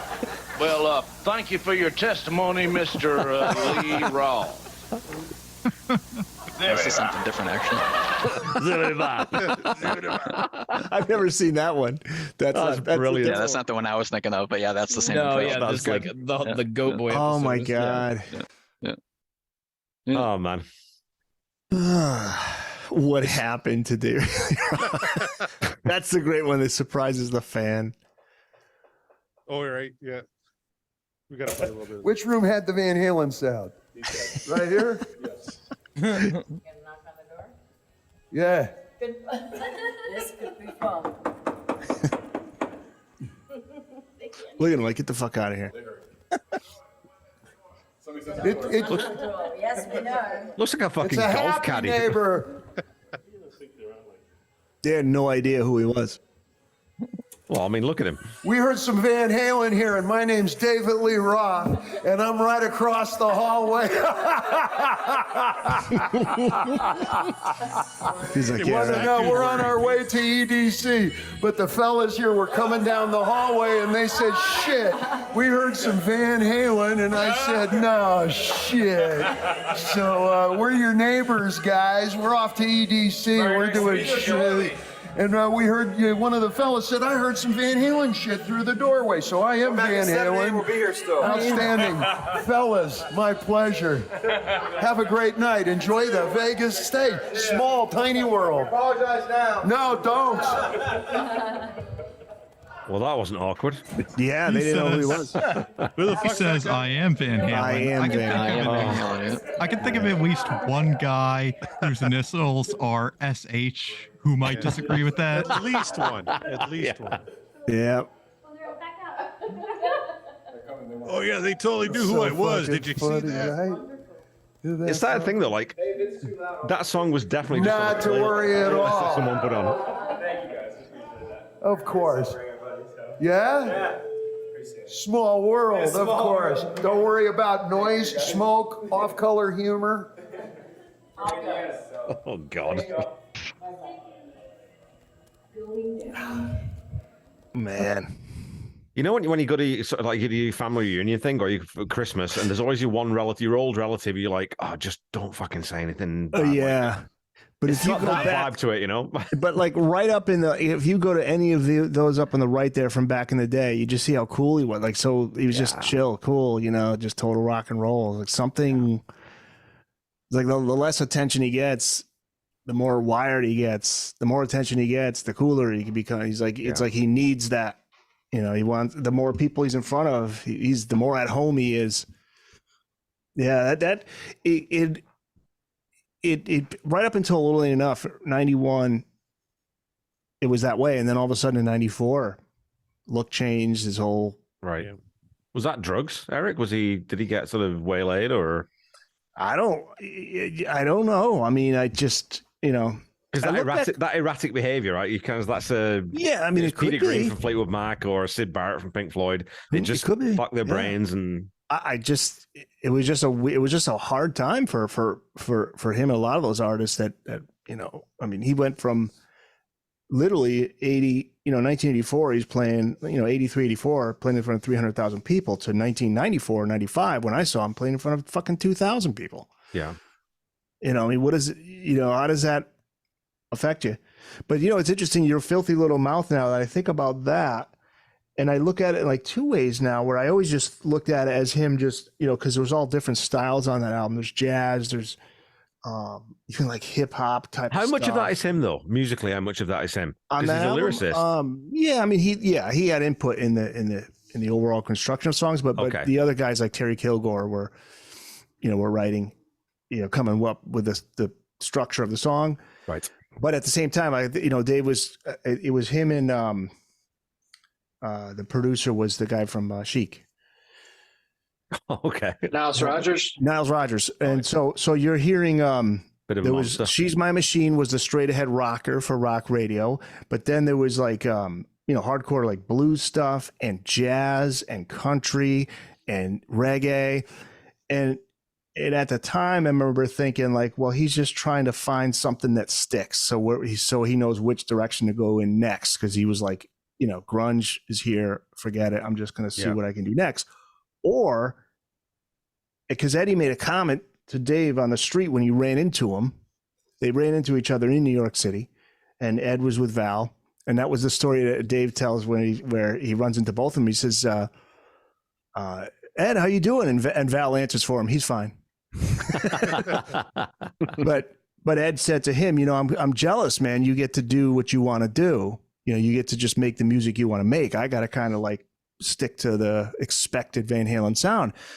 When I read that quote from Ed, I thought, well, so maybe was Dave just like just fucking off, like being an artist, having fun? You know, did he have enough money in the bank to where he was like, look, I don't know. I look at it like now differently. There's some good moments on that. Was like his Van Halen 3. It's like, yeah, a lot of people just think it sucks, but there's some good stuff on there. Mm-hmm. There's some cringeworthy stuff, but there's some good stuff on there. Mark, there's some stuff on Van Halen 3, right? Yeah, you should never criticize an artist for trying to push themselves and, you know, push the boundaries and everything. It just doesn't always work. And I think as fans, sometimes it's a huge dud. Yeah, and so we have the right as fans to say, that's not for me. Like Foo Fighters' last 2 albums, fuck, I could care less about them. They don't hit for me, right? But I still love the fact that he's gone with the pop producer and everything. So those artistic choices, they just, you know, it's Eddie Van Halen. Like, I'm not going to sit back and say, well, I'm going to do any better, or Dave Lee Roth, I'm going to do better than that. I don't think so. I always say, like, you guys were talking about Lulu on the last episode, Metallica's Lulu, right, with Lou Reed. Yep. It's a train wreck. You know, like it's awful, but I would never say they should never have done it, like in hindsight, because to me, an artist should do what an artist wants to do. Yeah. Just do it. It doesn't, I can ever see an album that like a band would do that would destroy their legacy or whatever. You just do it. You're an artist. Yeah. You can't be like, you know, Nickelback and make the same album over and over again. I mean, you can, unless you're Nickelback. Track. No, but I mean, artists don't like to be boxed in. They want to do things. And when you're attached to, you got a name attached to it. It's like, you're Van Halen. You have to sound like Van Halen. You know, that's a lot of that happens. Well, and I think it's the same. What I would say about that is, though, Van Halen always sounds like Van Halen because Eddie plays. It's the same with Stevie Ray Vaughan. You can't sound like anyone else because it's that, you know, it's that argument about, well, is it the guitar that makes the sound? Is it the pickups? Is it the strings? Is it the wood in the neck? Whatever it is. Well, no, it's mainly the player. Right. Yes. So you can't help but sound like Eddie Van Halen or Van Halen when you've got Eddie Van Halen playing. So whether it's keyboard or guitar, because we talked about this on one of the live shows, when he plays keyboards, he doesn't play keyboard like a fucking keyboard player. He plays it like Eddie Van Halen on guitar. Like he just plays differently. So I don't know. It's that personality. Yeah, but look at all the shit he took for playing keyboards. From Van Halen purists. Like, they were getting after him for doing what he wanted to do, and he did it anyways. But not everyone loved it. No, for sure. But you know, so Mark, you know, like trying to play Eddie licks on a guitar, it's really freaking hard. Yes. Trying to play Eddie licks on a keyboard is equally hard because it's just the way he plays is so weird. He doesn't play straight pentatonics. He doesn't do. It's like, fuck, what? How is he doing that? Like, what's he playing there? You know, and you know he's playing it live. It's like, God damn it! You smash your head into the wall. It's the same with the drums with Alex. Like, I can't play that fucking break in the middle of jump. It's impossible. Right. You can't count it. It's ridiculous. I love it. Yeah, that's so cool. Yeah, it's just you can't even. Even like if you were to write it out. And you know, and have it in front of you, I would think as a drummer, you're still like, I can't. What's he doing? I just don't know what. Yeah, you can't get the one. When you play drums, you're just looking for the one. If I got the one, I can play everything else, right? But I can't find the one when he's playing that break. It's, you know. Yeah. Getting nerdy there, I guess. No, I love that stuff's cool. Like that video with Greg Bissonette that we put up on VHND where he breaks down. And Corey, you were mentioning it as one of the videos we had put up because he was talking about. Hot for Teacher. He was bringing down Hot for Teacher. Yeah. But you know, those are fascinating. Like the insight that drummers have, you know, and especially Greg Bissonette, one of the best drummers in the world. Played with everybody, and soon he's going to die because he's currently the drummer for Spinal Tap. So, you know, is he really? Yeah. Oh my God, he will spontaneously combust at some point. So, you know, or Prince die in a bizarre gardening accident. We right. Dave, the Prince of Pound, the King of Heavy Artillery, Greg Bissonette. But you look at that, you know, his band on that Eat 'Em and Smile, Steve Vai guitar, Greg Bissonette on drums, and Billy Sheehan on bass guitar. Are you kidding me? Yeah. Like, there's no downgrade from Van Halen there at all, right? You know, and as big as Dave's ego is, you know, those guys tell you like he let them do their thing. Like, hey, put on a show, you know. Yeah, well, talent recognizes talent, I guess, right? So I'm really kind of hoping we would have spun an Eat 'Em and Smile track on the wheel, but instead we got Extreme. But I can do the spin, Corey. He falls asleep. What's that? I could do another spin. Hey, I'm just kidding. Sorry, yeah, we're losing Mark. Drink, but it looks like Mark's going to die. I don't know. We're going to leave it up. Do you guys remember? Scott, maybe you saw. Did you guys see the Dave and Sammy tour in 03? Like, how many people here saw that tour? Because Dave played only one solo track, which was Yankee Rose on the tour, and he could not sing it. He could not sing it. That was the one who was like really like, oh shit, like he couldn't get up there and sing those notes, and it's too bad because that's such a fucking great song. It's such a great album. Like, play that fucker back, front to back. Ladies' Night in Buffalo. Oh, I love that song. Okay, so here's a question for all of you then. When you consider that, when you're sort of saying, well, he can't hit those notes, whatever, and it's David Lee Roth, so he's got this ego a mile wide, but why is no one saying, hey, Dave, try a different song? Like, let's do something different. He's in charge. Is it just literally, so that's what it is. It's like, it's my way, or I don't play. Is that the thing? By the time you get to that point in your career, it's the same thing that happened with Ed. Nobody was going to tell Ed what to do on Van Halen 3. That was it. My follow-up to that then is, I would then question David Lee Roth's ear as a musician. If you can't hear that you're that far off and sort of say, you know what, I don't sound good here. Maybe I'll do something that's a little bit more in my mid-range or whatever, right? I know. And which a lot of artists will do. Some singers will do. They'll say, "Hey, I'm not going there." Absolutely. Hey, how about John Bon Jovi on his last tour? Right? Dude, no. He has ears, right? He must know he sounds terrible. Something's wrong. I get that nobody in the organization is telling him you sound like shit, but he's got to be able to hear that himself, right? Like, something's well, I don't know. I mean, I would think ego, but I don't know. And they're trying to get Richie back. He was kind of probably trapped, like on the 2015 tour, because Wolf was picking out the set list, and I think Eric remind me if I'm wrong, but I think they dictated to him what the set list was going to be, and even threatened like if he wasn't going to sing it, they were going to have the crowd sing it or something. With the effect, I thought I had read. I believe so. I think he was trapped. Yeah, because they had already rehearsed everything. Wow, all the songs that Wolf wanted. And that's the great story when they rehearsed Get Up, and there's another Get Up and one other song from Sammy, and Dave's like, what's Get Up? Yeah. It's a song that you can't sing. Yeah. Everything from the Sammy era, you just can't sing. Yeah. I mean, I don't know. Yeah. But I mean, I will defend Dave's voice in those first 6 albums, man. It's his own individual style, and it's him right away. And he's got. I heard it tonight. Perfect. Yeah, to me, it's not a great singer isn't equal to how many notes you can sing. It's how you sing it. Yeah. So I don't. That's the thing with Sammy is he can sing more notes, but that's not really what it's how he sings. I mean, he effortlessly, sings it, and he's got that little rasp to his voice, something that stands out, that makes it just right away. Which was Sammy's interesting too, because you don't hear it in the very like Montrose days and early solo days. It's him, but he really comes out. Yeah, he didn't have it yet. He didn't have it nailed down yet, for sure. Yeah, and then all of a sudden it just kicks in. It's like, he's got his own, he's got his own sound. One of my favorite vocalists is a fellow by the name of Mark Meyer. Doesn't have tremendous range. But he sings a lot of passion. I'm going to throw it to him now. Mark, take it away. I mean, look, I do what I can. Okay, I'm not going to say I'm any better or worse than Sammy or David Lee Roth. I just I do what I can. So is that what do you do when you blow your voice out? Like, have you ever you got a gig to do and your voice is shot, or what do you? I mean, I have done gigs but this was prior to my actual vocal training. But in the instances where you do blow your voice out, like right before a show, there is this thing called stage health.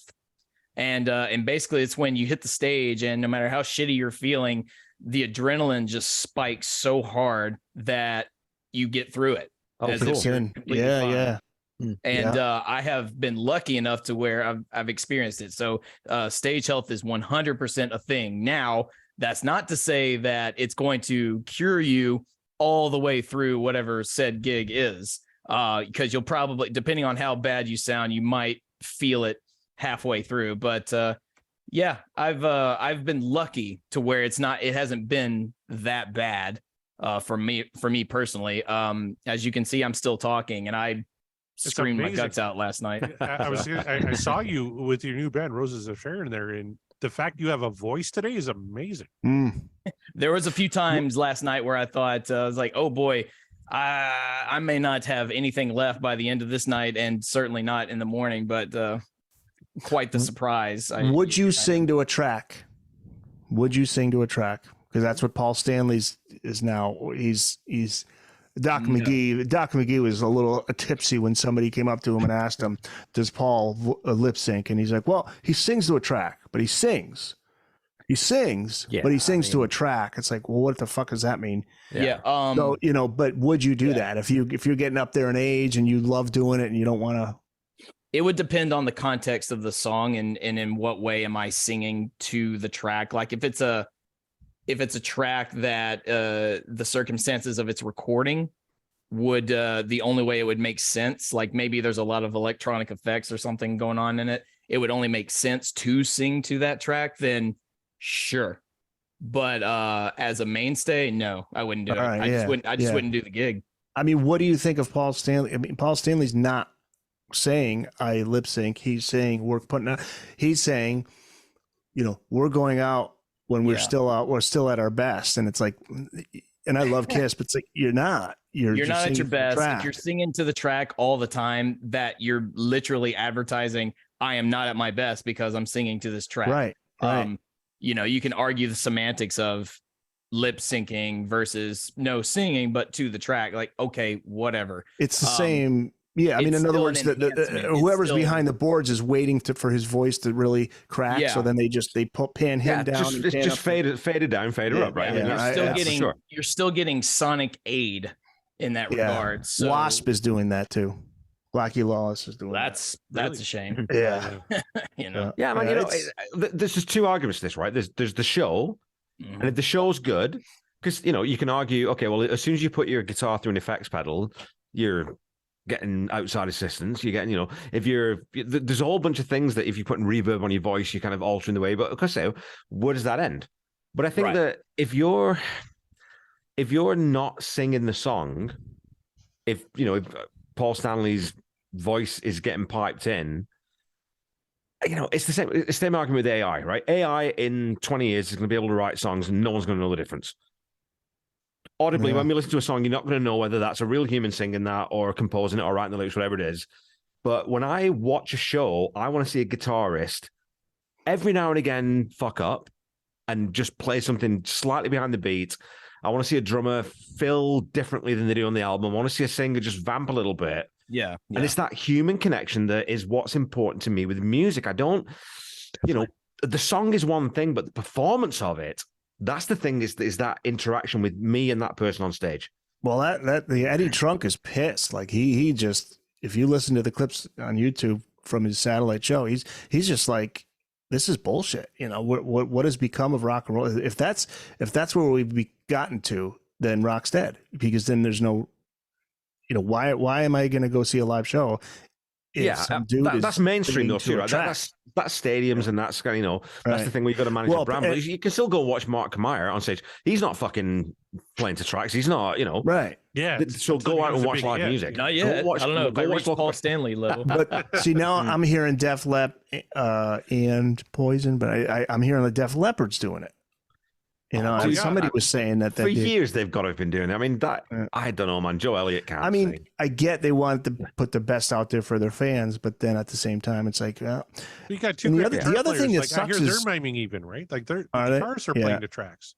Yeah, I mean, but what sucks for these guys is they love doing it so much. It's hard for them to walk away. Yeah. But at the same time, Brett Favre had to walk away, and Tom Brady had to walk away. I mean, eventually.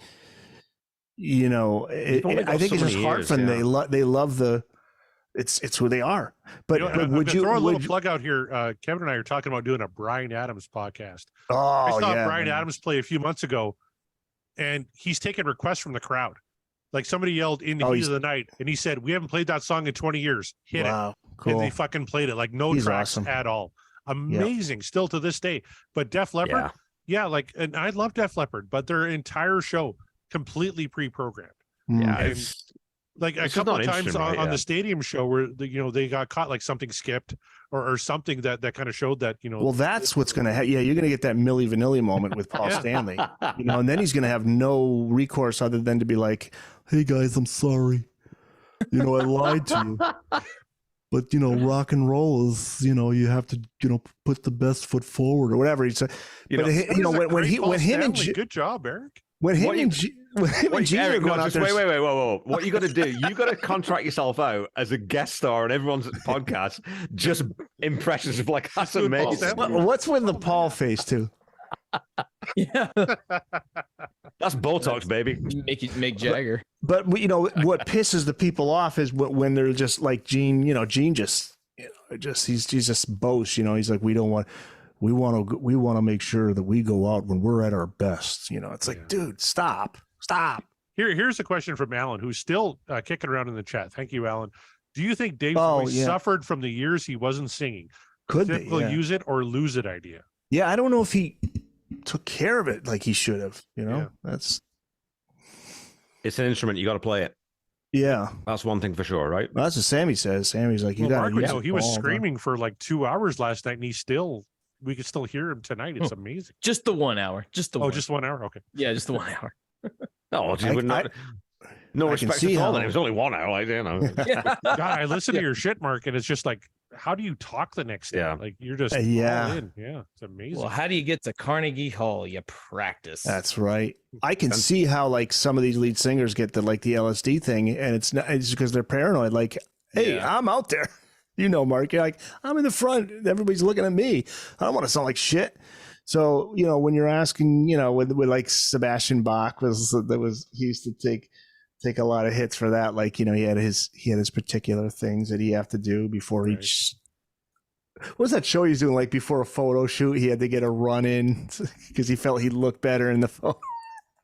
Well, it's just, did you ever hear that anecdote about, Dave Grohl was kind of hanging around backstage at a Stones gig, and he was asking, "Oh, where's Mick?" So he's downstairs doing his warm up. So he goes downstairs, and Mick Jagger's doing push ups, and he's going, Mick, yeah, and just getting his voice on. So yeah, dude, when you do what I do for this many years, I'm fucking 60 years old. I gotta get ready. Like I got this thing, and that's how I do it. Oh, Mick takes care of himself. So. Hey, you know what? Just winding down, one of the actually Tuesday night, I'm interviewing Greg Prato, who's written a book on Mark Lanigan, the singer of Screaming Trees, and I had no idea how good that guy was, and I only knew the one song, "Nearly Lost You," but that dude's fucking voice was great. He died last year, unfortunately. Yeah. But I'm interested because they talked about his vocal style, and there was some comment about the way he phrased his lyrics was almost like melodic. Somebody was talking about that. Do you guys know much about him? Because I didn't. Not a ton. And I'm looking forward to talking to Greg's a great writer. Greg's he's written so many. Greg wrote a book on Blind Melon, Shannon Hoon, which is one of my all-time favorite books, and I love that band. So he talked to a bunch of people. This dude was like a friggin' genius, but they had that like one song that was on the radio. Yeah. All right, so I'm not alone in that. Screaming Tree, and then he was with Queens of the Stone Age. He sang a lot of their songs. So we'll see. I've been listening to a lot of their shit, man. It's good. It's really good. That was that era was again, another guy, drugs took him down, but he was like with Kurt Cobain, like they were buds and the whole thing. I think just to go back though, to, we've listened to this live song tonight. And none of us were a fan of what Dave was doing, but I would say as a comment that I always make about this podcast is that it really brought me back to Van Halen in a big way, like in a way that I hadn't necessarily appreciated them fully before, as sort of just one of the most important, interesting rock bands of all time. And Dave Lee Roth was a huge integral part of that. And I know that I've got an ally in Mark, who I still definitely prefer Sammy. But Dave, what Dave did in those early, like little guitars, the song that you covered, Without Me, you fuckers, I'm the one. That's peak rock and roll vocal there, right there. That's that sort of stuff where it's all energy, it's all personality, and it's all delivery. There's, technical fuck, whatever. Yeah, fine. You've got Eddie for that. You've got Sammy for that. You got, or you got Alex for that. All those guys will take care of that. What I need from you is you got to sell this fucking thing. Yeah. You've built the Chrysler. Now we need the guy to go and sell this to the public, right? And Dave was so unparalleled at that. So thank you so much, Corey and Mark, for bringing me back to Van Halen, introducing me to a lot of songs that some of these songs I haven't heard before, and I've gone like, actually, that's on my playlist now. I love this again now.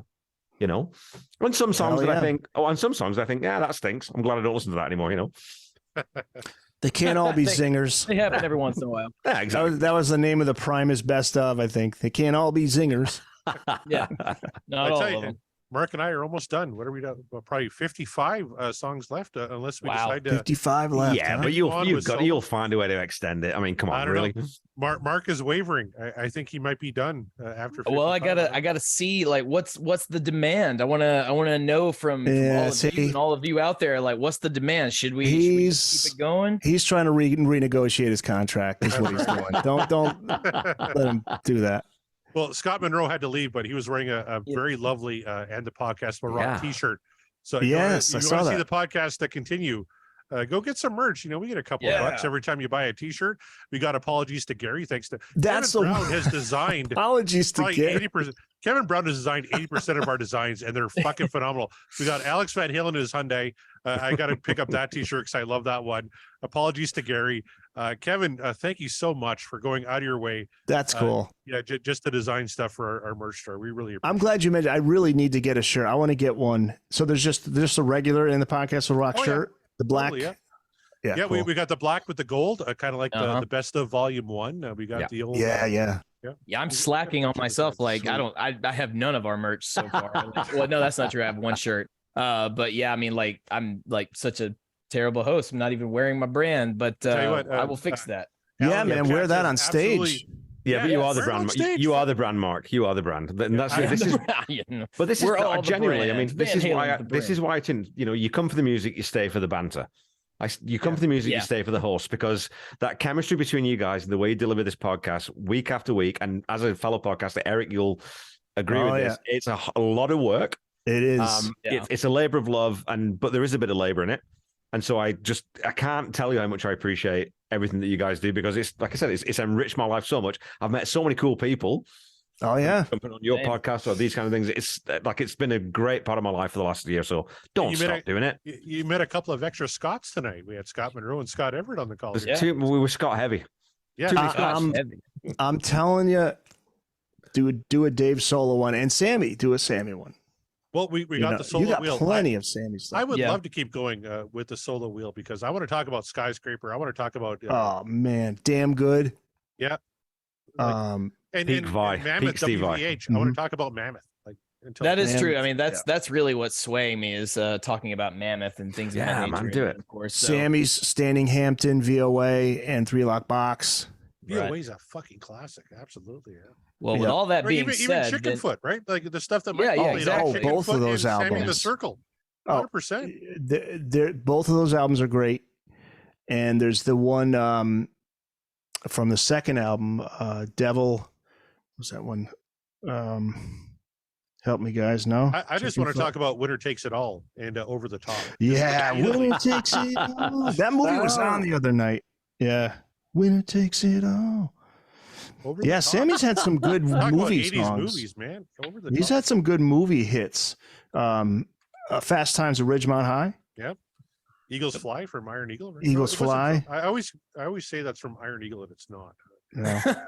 To me, that's his best song he's ever written. Eagles and it's Fly. going to be on live right here, right now. Thank you, Kevin Brown, for offering to go down a week early and sit in line to make sure that we each get a copy of Live Right Here, Right Now on translucent red vinyl. I can't wait. Mm-hmm. Well, and I'll tell you this right now, like if there's only one copy, I am 100% just ceding that to you, because your collection is so much closer to perfect than mine. I love that. I will take aftermarket, and I'll You are the man. I love you very much. Alan says absolutely keep it going. I mean, maybe not another one tonight. No, but yeah, I think we're all in agreement there. going on 3.5 hours. I think we're about ready to wrap it up. I'll leave that up to Mark, but yeah, well, we're gonna wrap this thing up. All that being said, whether or not I'm the brand, I'm not the brand. We're all the brand, and I would not keep this thing going if I didn't have my my partner in crime and all this, Corey Morissette. Corey is truly the hero of this show. He keeps the train moving, and so whether or not we continue in the solo things, and I'm leaning towards it, Corey is always up for it, and if Corey's up for it, absolutely, I'm up for it. So right. There you go. So hey, on behalf of all of our awesome sort of co-panelists, except for a couple of those that just really threw us off, off the rails. Well, and a few dropped off too. We should mention, like Scott Haskin dropped off. Scott Monroe, had an issue with a kid, which I totally get. My one child is in the bath, the other one is downstairs with their mother watching 911 shows on cable. So I got to thank them for letting me have the evening here tonight. Of course, yes. This was awesome, guys. Yeah, George, yeah. The comment says you dudes are still going. No, we're wrapping it up, George. Thank you very much. Yeah, we're wrapping it up, coming in. But thank you all so much for being on the panel. Thank you all for joining in on the chat. We're gonna do this again real soon, and always be sure to check us out at podcastwillrock.com. Check out our Twitter, the Facebook page. As Corey and everybody said, go pick up some merch, and if you get a couple of shirts, make sure and tag Kevin Brown, the ones he designed. Tag him in those just to show him, like, well done, sir, well done, because those t-shirts are amazing. And you know what? Thank you to all the Scots for jumping on the call tonight. Thank you to George. Thank you to Eric. Of course, we love Eric Sanich. Anytime he comes on the show and classes up the joint, it's very much appreciated. Scott Everett, I've seen your name so many times, and I think we've exchanged comments back. And this is the first time I've met you, visually. I left a voicemail on your Ed Tribute podcast all those years ago, and that meant the world to me. So yeah, it's always an honor to talk to you. I do searches just to find you talking about Van Halen. So yeah, cool. this has been awesome. So nice. Thank you. That's cool, man. All right, guys, this was awesome. Thank you. And thanks always to Kevin Brown. I'm trying to con him into doing a Brian Adams podcast with me. I don't do enough podcasts, apparently. I do 3. No, you don't. Not at all. Kevin is so great. And I'm dying to podcast with him regularly. Oh, Diana. I mean, let's do a Brian Adams podcast. That'll be a lot of fun. The love is mutual. And the Def Leppard album, Wake Up the Neighbors. Right? Yeah. It sounds a lot like Def Leppard. I love that. It does, because Mutt Lange was the Mutt Lange. Yep. Yeah, but better. Just way deep better. divers all coming together for another live edition. Thank you all so much. You can shout out Corey and myself at CD Morissette and at Mark the Bat. Follow us, let us know how we're doing. Go check out the show. Always, contribute to the polls and anything you want to yell at us about Van Halen, because remember, if there's one thing that we can be sure of, we, Corey and myself, are not experts on the band Van Halen at all. We are simple, humble fans that enjoy the band, enjoy the music. If you want expertise, true expertise, just go follow Eric Sinich. He's got all the answers that you need that when we don't have those answers. So there you go. Thank you once again. We are, and the podcast will rock, and we will rock you later.